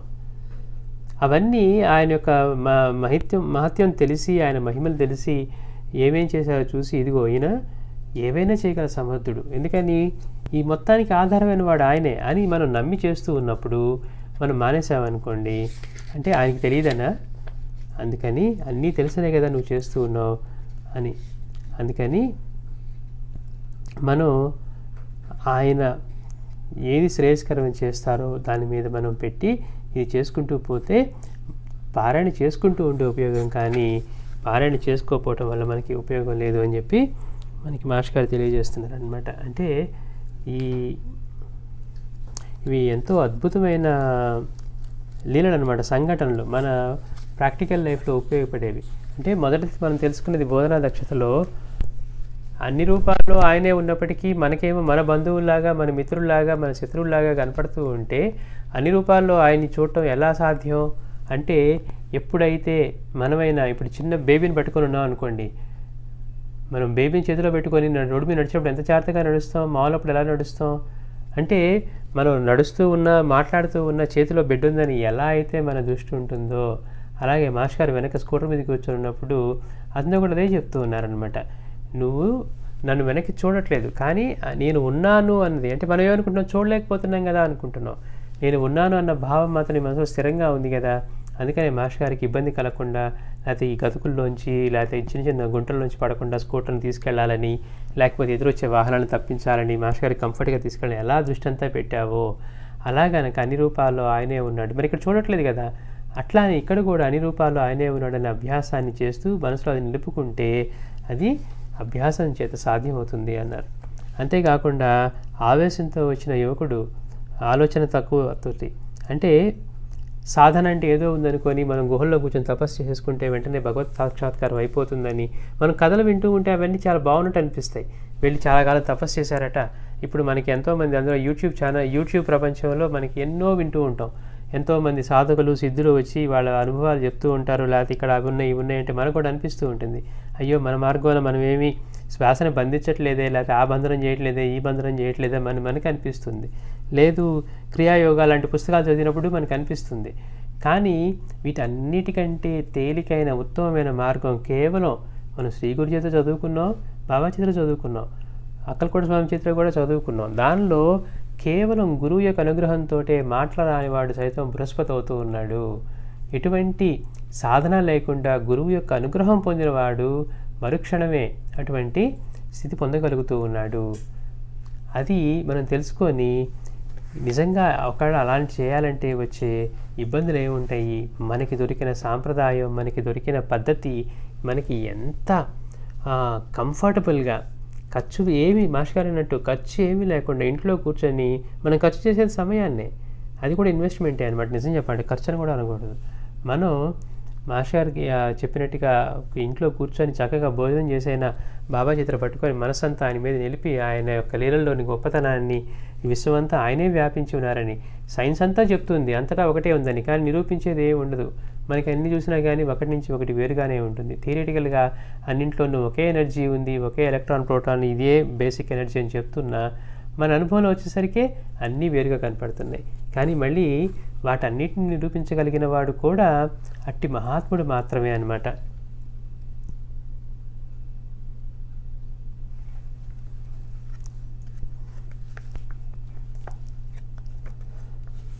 అట్లాగా అది మనం రెండో దానిలో తెలుసుకున్నాం. అంటే నిజమైన సాధనలో ఒకవేళ అలాంటివి మన తొందరపాటులో బయటికి వెళ్ళి వచ్చేస్తే మనం చేయకుండా చేసే ఆలోచనలు, అంటే లక్ష్యమేమో ఉత్తమమైన లక్ష్యం పెట్టుకొని దానికి తగ్గట్టుగా మన శరీరాన్ని, ఇంద్రియాలని, మనస్సుని, వీటిని మనం ఇంకా మన ఆధీనంలో తెచ్చుకోలేదు. కాబట్టి మనలో సహజంగా వచ్చే కోరికల వల్ల కానివ్వండి, జిహ్వచాపల్యం వల్ల కానివ్వండి, ఎన్నో రకాల తప్పులు చేసి భ్రష్ట సన్యాసిగా మిగిలిపోకుండా మనకి మాస్టర్ గారు చెప్తున్నారు, చక్కగా ఇంట్లో కూర్చొని నామం, ధ్యానము, పారాయణ ఇవి చేసుకుంటూ మనం దత్తస్వామిని, బాబాని ప్రార్థిస్తూ ఉండి బాబా చెప్పినటువంటి వాటిని నిశ్చితంగా గమనిస్తూ ఉంటే మనకి సాధన అంటే ఏంటో, ఆధ్యాత్మికత అంటే ఏంటో అన్నీ తెలుస్తాయి అని మాస్టర్ గారు ఎంతో చక్కటి వివరణ ఇచ్చారు. అలాగే మూడో దానిలో ఆ అమ్మాయి అంటే ఎన్ని పారాయణ చేసినా నాకు ఇంకా పెళ్లి కుదరట్లేదన్న బాధలో ఇంక నీ పారాయణ మానేస్తాను, బాబాని పూజించడం మానేస్తాను అన్నప్పుడు మాస్టర్ గారు ఇచ్చినటువంటి అద్భుతమైన బోధ, అంటే అమ్మ నువ్వు అన్నీ తెలిసే కదా చేస్తున్నావు, మిగిలినవి ఏవి చేసిన, మిగిలిన వేటి మీద కోపం రాలేదు, కానీ చరిత్ర మీద, పారాయణ మీద, పూజ మీద కోపం వచ్చింది. నువ్వు మానేయటం వల్ల ఆయన నెత్తి మీద పాలు పోసినట్టే అన్నారు. ఎందుకని?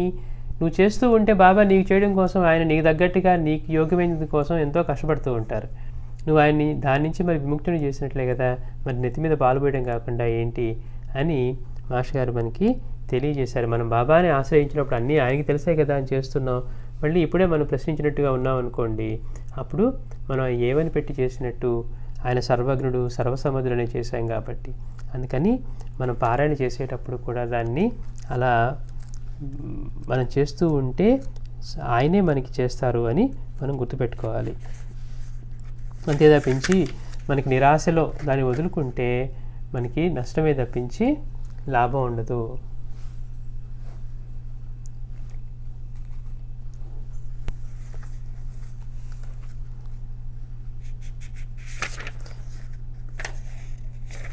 మనం గత వారం కొన్ని లీలలు చెప్పుకుంటూ మాస్టర్ గారి దగ్గర, మాస్టర్ గారు ఒకసారి కాకరకాయ బాగా కారపకాయ, అంటే ఇది కారం పెట్టి వండిన కాకరకాయ కావాలని అడిగితే ఒక భక్తురాల్ని ఆవిడ ఎంతో సంతోషంగా ఒప్పుకొని చేస్తూ ఉన్నప్పుడు అనిపించిందట, ఈయనకు కూడా అవి ఇవి తినాలన్న కోరిక, అంటే జిహ్వచాపల్యం ఉండదన్నమాట అని మనసులో అనుకోగానే అని అనుకుని ఆ వంట తయారు చేసి మాస్టర్ గారికి తీసుకెళ్ళిందట. తీరా ఆ కూర తీసుకొచ్చేసరికి మాస్టర్ గారు పచ్చిమిరపకాయలు ముందు పెట్టుకొని తింటూ ఉన్నారు. చూడండి, మహాత్ములు అందరిలో ఈ లీలలు చూస్తూ ఉంటాం. ఎవరన్నా ఇలాంటి ఆలోచనలు చేసినప్పుడు పచ్చిమిరపకాయలు, పండు మిరపకాయలు ఇట్లా. మాస్టర్ గారు అదేంటి ఇవి తింటున్నారు అంటే, ఏం లేదమ్మా వీటిని తినాలనిపించింది అంటే జిహ్వచాపల్యం అనుకున్నారు కదా మహాత్ములకి, అందుకే ఇవి తెప్పించుకొని తింటున్నాను అయినా ఆ కూర వద్దు అన్నారట. అంటే మనం వాళ్ళకి మహాత్ములకి బాబాకి సమర్పించేటప్పుడు ఎలా సమర్పించాలో మనం చెప్పుకున్నాం. మనసులో ఎట్లాంటి ఆలోచన ఉండాలి, నిజంగా అన్నీ ఇచ్చింది ఆయన ఇచ్చినవి తిరిగి ఆయనకి ఇస్తున్నామని ఉండాలి, కానీ మనం ఇస్తున్నామనో లేకపోతే ఇలాంటి భావాలతో ఇస్తే వాళ్ళు మన నుంచి స్వీకరించరు. ఎలాంటిది స్వీకరిస్తారో చూసాం మనం బాబా దగ్గర. ఎండిపోయిన రొట్టె అయినా సరే 2 రోజుల తర్వాత 3 రోజుల తర్వాత తెచ్చినా కానీ ఇవ్వటానికి కూడా జంకుతూ ఉన్న ఆవిడ దగ్గర నుంచి బాబా ఎంతో ఆప్యాయంగా ఇది మన ఆహారం అంటూ ఆయన ఎంతో ఇష్టంగా తీసుకొని తిన్నది అవి మనం తెలుసుకున్నాం అన్నమాట. అంటే మన మనసులో ఎక్కడ కూర్చొని ఉన్నా కానీ మన మనసులోని ప్రతి ఆలోచనను ఆయన తెలుసుకుంటూ ఉంటారు అని మనం తెలుసుకున్నాం. అది సర్వజ్ఞుడైన గురువుకి మాత్రమే సాధ్యం.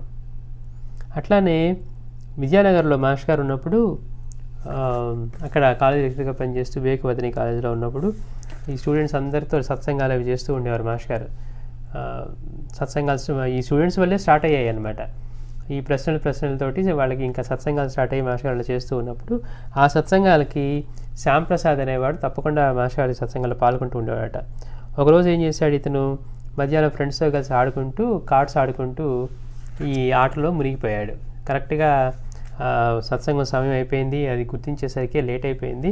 అయినా కానీ హడావుడిగా వెళ్ళి సత్సంగం జరుగుతూ ఉంటే మాస్టర్ గారికి తెలియదులే అన్నట్టుగా ఆయన కనపడకుండా నిదానంగా కూర్చున్నాడట. మాస్టర్ గారు ఏమో అప్పుడు అద్భుతమైనటువంటి మిలారేపా గారి చరిత్ర చదువుతూ ఉన్నారు. అద్భుతమైన ఎందుకంటున్నాను, మిలారేపా చరిత్ర మనకి ఎంతో అద్భుతమైనది. మన సాంప్రదాయంలో లేకపోయినప్పటికీ మాస్టర్ గారు మనకి అది అందించడానికి కారణం ఏంటంటే, నిజంగా మనం సంకల్పించి మనం ఈ జన్మలోనే ముక్తి పొందాలి, ఈ జన్మలోనే మనం తరించాలి అనుకొని కనుక అన్నింటినీ వదులుకొని అలాంటి గట్టి పట్టుదలతో సాధన చేస్తే అది ఇప్పుడే సాధ్యం, ఎన్నో జన్మలు అక్కర్లేదు. అంటే ఎన్ని పాపాలు చేసిన వాళ్ళకైనా ఆయన ఎంతోమంది అంటే తన తల్లిని బాధ పెట్టారని లేకపోతే వీటన్నిటి కోసం ఆయన ఎన్నో చేయరాని పనులు చేశారు. చేతబడి అవి నేర్చుకొని ఎంతోమంది ప్రాణ నష్టం కూడా చేశారు. తర్వాత తెలుసుకున్న తర్వాత అతను తపన కలిగిన తర్వాత ఈ జీవితం ఇంతమందించి ఇట్లా చేశాము, ఇది వ్యర్థమైన జీవితం, దీన్ని బాగు చేసుకోవాలని తపనపడి మళ్ళీ తన గురువు అనుమతి లభించాక ఇంకొక గురువు దగ్గరికి వెళ్ళి ఆయన ఎంత తీవ్రమైన సాధన చేశారో, గురుసేవే కాకుండా అసలు మనం ఊహించడానికి కూడా సాధ్యం కాదు, అంతటి తీవ్రమైన సాధన చేశారనమాట. అంటే నిజంగా మన సంకల్పం, నిజంగా మన కోరిక అదే అయితే మనం అలా సంకల్పించి అంత తీవ్రంగా సాధన చేసి గురువు యొక్క అనుగ్రహం పొందగలిగితే, ఇక్కడ ఒక్కటే కాదండి, ఇక్కడ గురువు యొక్క అనుగ్రహం పొందాడు. గురువు అతని కర్మని చిన్న చిన్న పనుల ద్వారా, గురుసేవ చేయటం ద్వారా, మనకి తెలియదు మనం ఎన్ని కర్మలు ఉన్నాయో అవన్నీ మనకి పారాయణ కూడా మానసిక సేవ అనమాట. మనకి గురువు లభించి భౌతికంగా సేవ ఇచ్చేంత వరకు మనం పారాయణ కూడా మానసిక సేవ లాంటిది. అట్లాగా ఆయన గురువు ఆయనకి ఎన్నో పనులు చేయించి ఆయన కర్మనంతా తొలగిస్తూ తర్వాత ఎంతో తీవ్రమైన సాధన చేయించారు. ఎందుకని ఒక్క పని పూర్తి చేయకపోవడం వల్ల అంతటి తీవ్రమైన సాధన అనుభవించాల్సి వచ్చి ఆ సాధన చేశారనమాట. అలాంటి దివ్యమైన చరిత్ర ఈ టిబెట్ యోగి మిలారేపా. ఆ చేత చదువుతూ ఉన్నారట మాస్టర్ గారు. ఇతను ఏం చేశాడు, లేట్ అయిపోయింది, ఎక్కడ మనం ఎదురుగా వెళ్ళి కూర్చుంటే మాస్టర్ గారు తెలుస్తుందో, మాస్టర్ గారు పుస్తకం చదువుకుంటారు కదా అని నిదానంగా వెళ్ళి కూర్చున్నారట. మాస్టర్ గారు చదువుతున్న పుస్తకం తీసి పక్కన పెట్టి ఒక్కసారి అతని వైపు చూస్తూ, మిలారేపా చీట్లపేక ఆడల ఆయన తీవ్ర సాధనకు ఎలా జీవితాన్ని అంకితం చేశాడో, ఏ మార్గం ఎన్నుకుంటే ఆ మార్గాల్లోనే ప్రయాణించాలి, అంతేగాని 2 పడవల్లో కాలు పెడితే రెంటికి చెడ్డ రేవడవుతారు అని మరలా చదవడం మొదలుపెట్టారు. చూడండి, ఇప్పుడు ఈ మాట అన్నారు మాస్టర్ గారు, ఎవరి పేరు ఎత్తలేదు. కానీ ఈ మహాత్ముల దగ్గర ఎలా ఉంటుంది, వాళ్ళు ఎవరిని ఉద్దేశించి చెప్తున్నారో, బాబా దగ్గర అంతే, 100 మంది కూర్చొని ఉంటే ఆయన ఎవరిని ఉద్దేశించి చెప్తున్నారో వాడికే అర్థమవుతుంది. అలా ఇక్కడ కూడా మాస్టర్ గారు చెప్తూ ఉంది కరెక్ట్గా ఈ శ్యాంప్రసాద్కి వెంటనే అతనికి అర్థమైపోయింది అనమాట. అతనే కదా ఆ పని చేసి వచ్చింది అంటే, ఫ్రెండ్స్ తోటి కార్డ్స్ ఆడుతూ సమయాన్ని గమనించకుండా వృధా చేసుకొని సత్సంగానికి లేట్గా వచ్చాడని మాస్టర్ గారు అంటూ ఉన్నారు. మనం ఏ మార్గాన్ని ఎన్నుకుంటే ఆ మార్గంలో మనం తీవ్రంగా ఆ మార్గంలో నడవాలి, తీవ్ర సాధన చేయాలి. ఈ మిలారేపా జీవితం అంతా కూడా ఆయన తీవ్రంగా సాధనకు ఆ జీవితాన్ని ఎలా అంకితం చేశాడు. అంతేగాని ఆయనకు మనలాగా కూర్చొని కార్డ్స్ ఆడుతూ కూర్చోలేదు. అందుకని మనం ఎన్నుకున్న మార్గంలో గట్టిగా ప్రయాణించాలి. అంతేగాని రెండింటి మీద కాళ్ళు పెడితే రెండుకి చెడ్డ రేవుడవుతాము అన్నారు. అంటే అతనికి ఆశ్చర్యం కలిగినమాట. ఎంతటి సర్వజ్ఞుడు. మన మనసులోని మనం ఎక్కడో కూర్చొని చేసే పనులు ఆయనకన్నీ ఎట్లా తెరిచిన పుస్తకం. చూస్తానికి అత్యంత నిరాడంబరంగా సామాన్యంగా ఉండి చూసేవాళ్ళకి ఆశ్చర్యాన్ని కల్పించేంత నిరాడంబరత అన్నమాట. అలానే ఒకరోజు ఈ గ్రంథాలన్నీ ప్రింట్ అయ్యి వస్తుంటే మాస్టర్ గారు విద్యానగర్లో 1 గంట సమయంలో బస్తా నిండా బాబా చరిత్ర గ్రంథాలు, సాయిరామత గ్రంథాలు తీసుకొని వచ్చి బస్సు దిగారట. అంటే మరి ఆ రోజుల్లో మనకి ఇన్ని అవకాశాలు ఇవి లేవు కదా. ఆయన బస్సులోంచి ఆ బుక్స్ అన్ని తీసుకొని దిగితే ఇంతలో ఒక అతను వచ్చి ఆ మూట తెచ్చి పెడతానని చెప్పి ఇంటి దాకా మోసుకొచ్చాడట. చూడండి గమ్మత్తు. మాస్టర్ గారు ఇంకా పిలవల. ఆయన మాస్టర్ గారు విద్యానగర్ బస్సులోంచి అట్లా ఆ జంక్షన్లో దిగ్గానే ఎవరో ఒక వ్యక్తి చూసి పాపం ఇక్కడ ఆయన దగ్గర పెద్ద మోటో ఉందని చెప్పేసి ఆ సంచి నిండా గోతం నిండా బుక్స్ ఉన్నాయని దాన్ని తీసుకొని మాస్టర్ దగ్గరికి వచ్చి నేను తీసుకొస్తాను అని చెప్పి, ఆయన కూడా తెలియదు, తీసుకొచ్చేసరికి మాస్టర్ ఏం చేశారట, అతనికి 5 రూపాయలు ఇచ్చారట. అతను ఎంతో సంతోషించి వెళ్ళిపోయాడు. చూడండి, ఎవరి సేవకైనా ఉచితంగా ప్రతిఫలం ఇవ్వాలి అని బాబా చెప్పిన సూక్తిని ఆయన ఎంతగా ఆచరించేవారో మనకు అర్థమవుతుంది. ఇవాళ 5 రూపాయలు అంటే లెక్కలేదు, కానీ ఆ రోజుల్లో 5 రూపాయలు అంటే మరి విలువైనవి. ఏది చిన్న ఆ బుక్స్ మోసుకు తీసుకొచ్చినందుకు మాస్టర్ గారు అతనికి 5 రూపాయలు ఇస్తే ఎంతో సంతోషం వెళ్ళిపోయారట. అక్కడ మనలాంటి వాళ్ళు ఏమన్నారు, మాస్టర్ గారు అతనికి మీరు అంత ఎందుకు ఇచ్చారు, ఇలా చేస్తే వాళ్ళు రేపు మా మాట వింటారా అంటే మనమేంటో మనమే పోషిస్తున్నట్టుగా వాళ్ళని, మనం వాళ్ళకి కొత్తగా అలవాటు చేస్తున్నట్టుగా, మీరు వాడు ఇంత ఇచ్చారు వాడు రేపు నుంచి ఇంతే ఎక్స్పెక్ట్ చేస్తాడు, ఇట్లా మాట్లాడతారా అన్నారట. అని వాడు మాట వింటారా అంటే మాస్టర్ గారు పోనీలే మన బిడ్డలైతే మనం ఇవ్వమా. చూడండి, తండ్రి అంటే గురువు అనేవాడు ఎలా ఉంటుంది ఆయన ప్రేమ చెప్తున్నారు. మన బిడ్డలైతే మనం ఇవ్వమా, ఇలానే అంటామా. పైగా అతడు నేను అడగకుండానే నా కష్టాన్ని చూసి పరిగెత్తుకుంటూ వచ్చి సహాయం చేయాలనుకున్నాడు, మరి అలాంటి వాటి పట్ల కృతజ్ఞత కలిగి ఉండాలి కదా అని మాస్టర్ అంట. అతను ప్రేమతో తోడ్పడితే మనం కూడా ప్రేమగా ఉదారంగా ఉండాలి అన్నారు. అది ఆయన ఉదార హృదయానికి నిదర్శనమే. మాస్టర్ గారు ఎంత ఉదారం, రెండవది బాబా చెప్పినటువంటి దాన్ని ఎంత తూచా తప్పకుండా పాటిస్తూ ఉన్నారు. ఎవరి సేవను ఉచితంగా తీసుకోవద్దు, వాటికి ఉదారంగా ప్రతిఫలం ఇవ్వాలి. లేకపోతే ఏమవుతుంది, రుణానుబంధమే చుట్టుకుంటుంది. మనం అనుకుంటాం అబ్బాయి వాళ్ళు ఏం అడగకుండా చేసి పెట్టాడండి, ఫ్రీగా చేశాడంటే మనకి వేసినట్టే లింక్. దానికోసం మళ్ళీ రుణానుబంధం, మనం మిగిలిన వాటి అన్నింటితో తెలుసుకున్నా కానీ దానికోసమైనా వచ్చి అనుభవించాల్సిందే. అందుకని బాబా సూక్తులు మనకి చిన్నవిలా ఉన్నాయి, ఈ సాధనా మార్గంలో చెప్పరు. అందుకని చిన్న చిన్న రుణానుబంధాలు కూడా లేకుండా, అందుకని ఎవరి సేవను ఉచితంగా తీసుకోవద్దు, రుణానుబంధాలను గుర్తుపెట్టుకో అని. అట్లానే మాస్టర్ ఎంతోమంది మహాత్ముల్ని దర్శించేవారు కదా. మనం అనుకున్నట్టుగా ఆయన కోరిక మీద బాబా ఎంతోమంది మహాత్ముల్ని మాస్టర్ దగ్గరికి పంపించారు. మాస్టర్ వాళ్ళ దగ్గరికి వెళ్ళేవాళ్ళు.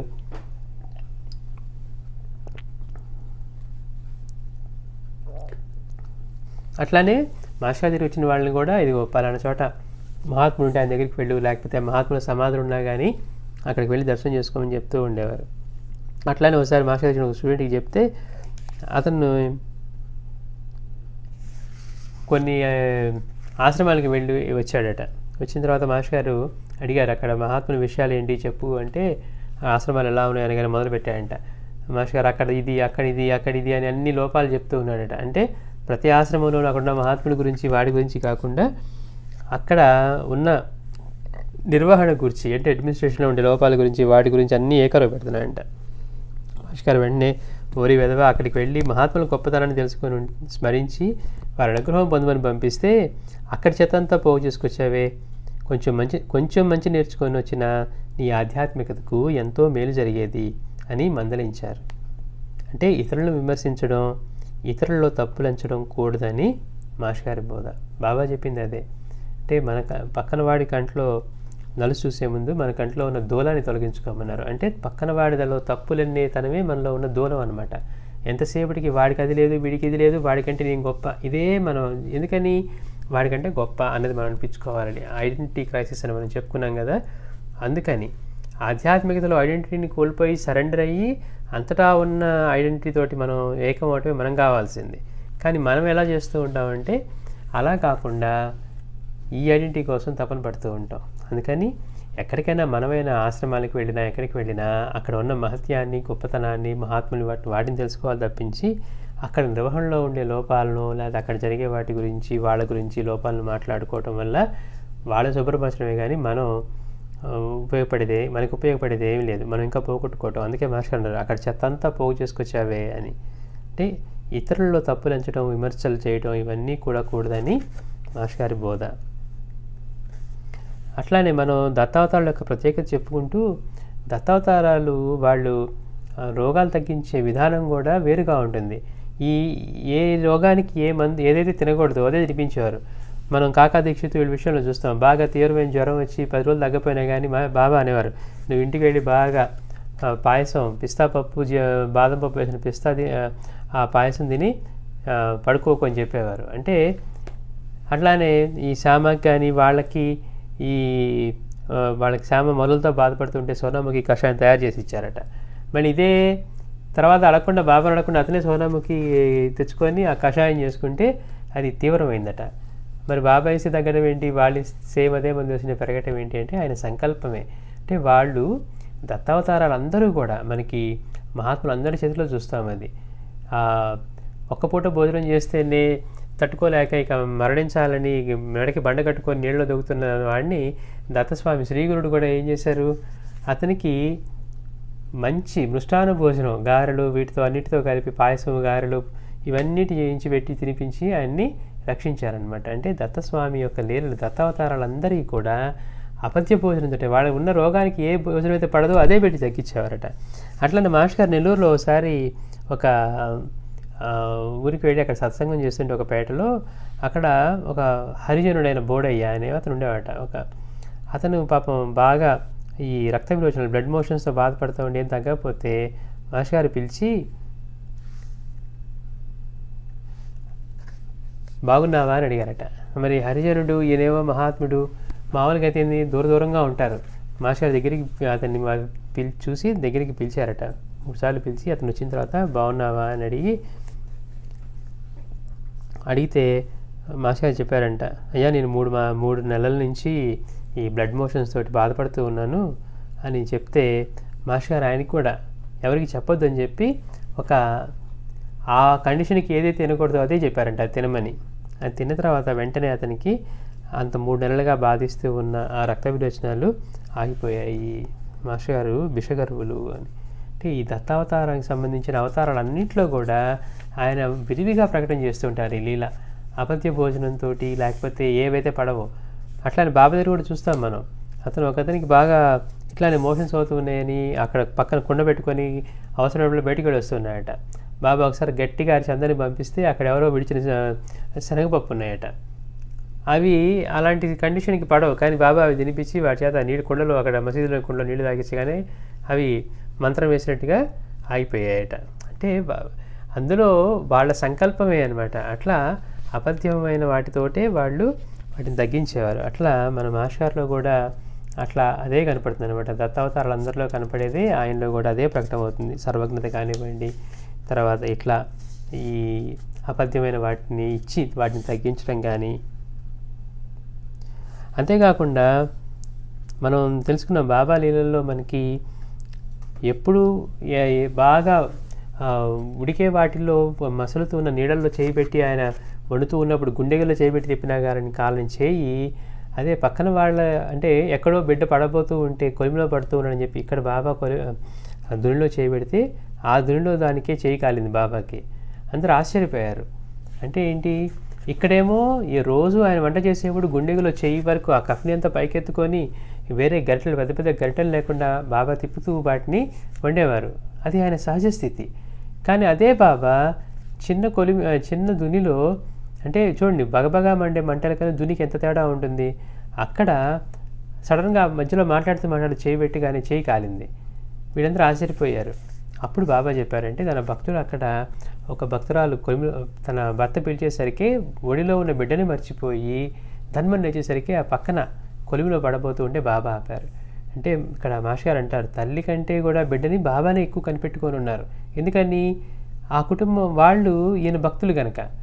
చూడండి ఎంత ఆశ్చర్యం. అంటే బిడ్డ తన ఒడిలోనే ఉన్నాడన్న స్పృహ కూడా లేకుండా ధన్మని భర్త పిలిచేసరికి లేస్తే ఎక్కడో కూర్చొని 10 మందితో మాట్లాడుతున్న బాబా మాత్రం ఆయన దృష్టి మాత్రం ఆ బిడ్డ మీద పెట్టున్నారనమాట.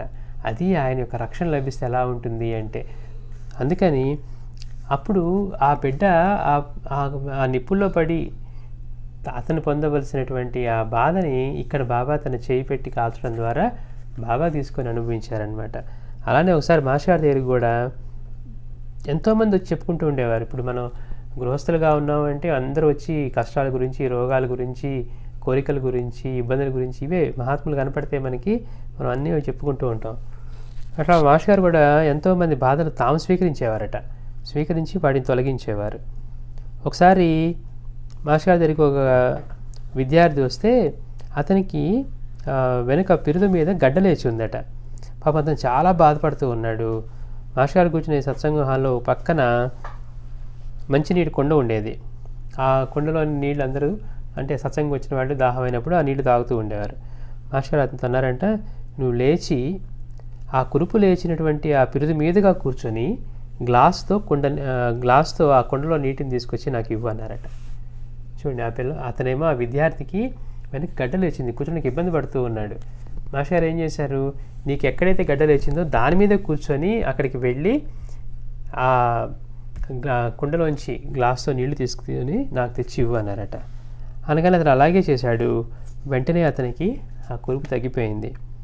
కొద్ది క్షణాల్లోనే మాస్టర్ గారి ముఖం మీద కురుపు లేచింది. చూడండి, అంటే వాళ్ళు ఎంత ప్రేమ స్వరూపులై ఉంటారంటే, కర్మ ప్రకారం మనం అనుభవించవలసిన కర్మని అవసరమైతే వాళ్ళు స్వీకరిస్తూ ఉంటారు. మనం మిగిలిన అవధూతుల దగ్గర ఎంతోమంది దగ్గర ఇలాంటి లీలలు చూసామన్నమాట. మన గొలగమూడి వెంకయ్య స్వామి నెల్లూరు దగ్గర ఇట్లానే ఎంతోమంది ఆయన ఇవాళ లేచి నిలబడతానికి కూడా లేకుండా గడ్డలతోటి ఇట్లా దోగాడుతూ నడుస్తున్న వాళ్ళకు కూడా వాళ్ళ నుంచి స్వీకరించి ఆయనకి ఒళ్ళంతా వచ్చేవట గడ్డలు. వీళ్ళకి తగ్గిపోయాయి, వీళ్ళు మామూలుగా ఫ్రెష్గా తయారయ్యేవారట. అట్లా మహాత్ములు అవసరమైతే మన కష్టాలను కూడా మనం అనుభవించాల్సినట్టు కూడా వాటిని తీసుకొని ఆయన అనుభవించేవారు. లేకపోతే అంతటి మహాత్ముడికి ఖండయోగం సిద్ధించి దౌతీక్రియ చేసే సాయికి ఆయనకి ఉబ్బసం ఏంటండి? అంటే భక్తులు అనుభవించవలసిన కష్టాలని, రోగాల్ని సాయే తీసుకొని అవసరమైతే, అంటే మనం ఎంత భక్తితో ఆయనతో ఉంటామన్న దాన్ని బట్టి ఉంటుంది. అట్లాగా ఆయన అనుభవించేవారు. ఒకసారి నెల్లూరు నుంచి ఈ మాస్టర్ గారి అందరికీ చెప్పారు కాబట్టి దత్తస్వామిని, దత్తక్షేత్రాన్ని దర్శించుకోమని, ఇట్లా ఈ షిరిడి తర్వాత మిగిలిన దత్తక్షేత్రాలు, అందుకని బస్సులు వేస్తూ ఉండేవారు ఈ క్షేత్ర సందర్శనకి. అట్లా ఒకసారి నెల్లూరు నుంచి కొందరు భక్తులు ఈ షిరిడి వెళ్తూ ఈ నెల్లూరు మధ్యలో ఈ దారిలో విద్యానగర్లో, నెల్లూరు దగ్గర కదా గూడూరు పక్కన అనమాట, మాస్టర్ గారు అక్కడ ఉన్నారని చెప్పి అందరూ హడావిడిగా అక్కడ మాస్టర్ గారు సత్సంగం హాల్లోనే ఉన్నారు అని చెప్పి అందరు దిగి మాస్టర్ గారి దర్శనం కోసం హడావిడిగా లోపలికి వెళ్తున్నారట. ఆ ఇంట్లోకి వెళ్తూ ఉంటే ఆ హడావిడిలో తోసుకుంటూ ఆ సత్సంగం హాల్లోకి వచ్చేసరికి ఆ వాకిట్లో బయట పడుకొని ఉన్న చిన్న కుక్కపిల్ల ఒకటి ఉందట. అందరూ హడావిడి దాన్ని చూడకుండా దాని మీద కాలేసి తొక్కేసరికి అది గిరిగిలా తన్నుకొని వెంటనే చనిపోయింది, చలనం లేకుండా అయిపోయిందట. ఒక్కసారిగా అందరూ ఏంటి, మాస్టర్ గారిని త్వరగా దర్శించుకోవాలి, మాస్టర్ గారు ఇక్కడే ఉన్నారు అని అనుకుంటూ లోపలికి వెళ్ళేసరికి వీళ్ళు చూడకుండా ఆ కుక్క పిల్లని తొక్కి దానికి నష్టం కలిగించారు. దాని పాపం ప్రాణం పోయింది. అందరూ వాళ్ళు బాధపడిపోయి వెళ్ళి మాస్టర్ గారితో చెప్పుకున్నారట. మాస్టర్ గారు అందరికీ ఏంటంటే, అయ్యో మనం షిరిడి వెళ్తూ ప్రయాణం పెట్టుకున్నాం, ఇదంతా ఇట్లా అపశృతి జరిగిపోయిందని అందరూ బాధపడుతూ ఉంటే మాస్టర్ గారు అన్నారట, వెళ్ళిపోయి దాన్ని తీసుకొని చూద్దామన్నారట. తీసుకొని దగ్గరికి వచ్చిన తర్వాత దాన్ని ఒళ్ళో పడుకోబెట్టుకొని వచ్చిన వాళ్ళతో మాట్లాడుతూ దాని మీద చిన్నగా ఊది చల్లారట. అంతే, ఇంకా వాళ్ళు గమనించలేదు. మాస్టర్ గారితో మాట్లాడుతూ ఉండేసరికి అందరికీ మాట్లాడుతూ ఊది ప్రసాదాలు ఇస్తూ మాస్టర్ గారు అందరికీ ఊది పెట్టేవారు కదా, అలా పెడుతూ ఉండి ఆ కుక్క శరీరాన్ని అప్పుడప్పుడు తమ హస్తంతో నిమురుతూ ఉన్నారట, చచ్చిపోయిన కుక్క పిల్లని. అంతే, కొంతసేపటికి అది మెల్లగా కళ్ళు తెరిచి అందరూ చూస్తుండగానే లేచి మామూలుగా నడుస్తూ వెళ్ళిపోయింది. మనకి అనిపించే ఇంతటి సింపుల్గా ఉండే బాబా గురించి చెప్పే ఈయన అవసరమైతే పోయిన ప్రాణాన్ని కూడా తిరిగి రాగలరు అన్నమాట, తీసుకురాగలరు. అట్లాగా నిజమైన మహాత్ముడు అందుకే ఉంటుంది, మనం ఎందుకు ఈ మహత్యాల ద్వారా మనం లీలల ద్వారా ఏం తెలుసుకుంటున్నామంటే వాళ్ళ సామర్థ్యము, వాళ్ళ స్థితి. మాస్టర్ గారంటే మనం చూసే రూపం కాదు, ఆ రూపానికి మించిన అతీతమైన ఈ స్థితి అనమాట, దత్తతత్వం, గురుతత్వం. అందుకోసం మనం ఈ లీలలు చెప్పుకుంటున్నాం. అట్లా ఇదే లీల మనం, ఇట్లాంటి లీలే మనం అక్కలకోట స్వామి చేతుల్లో చూస్తాం.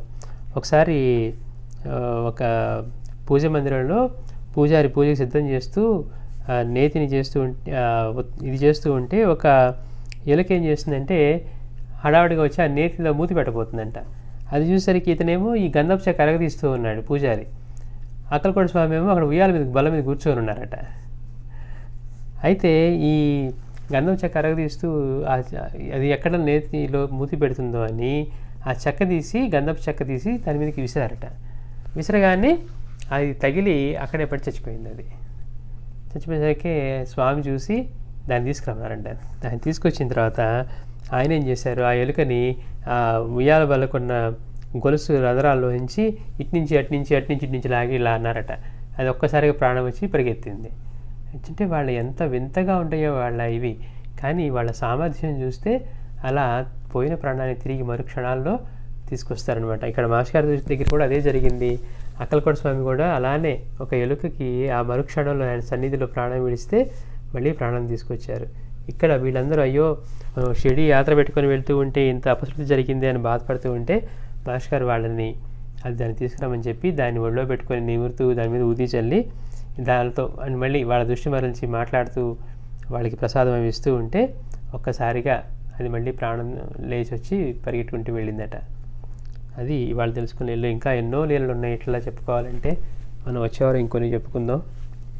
శ్రీ సచ్చిదానంద సద్గురు సాయినాథ్ మహారాజుకి జై.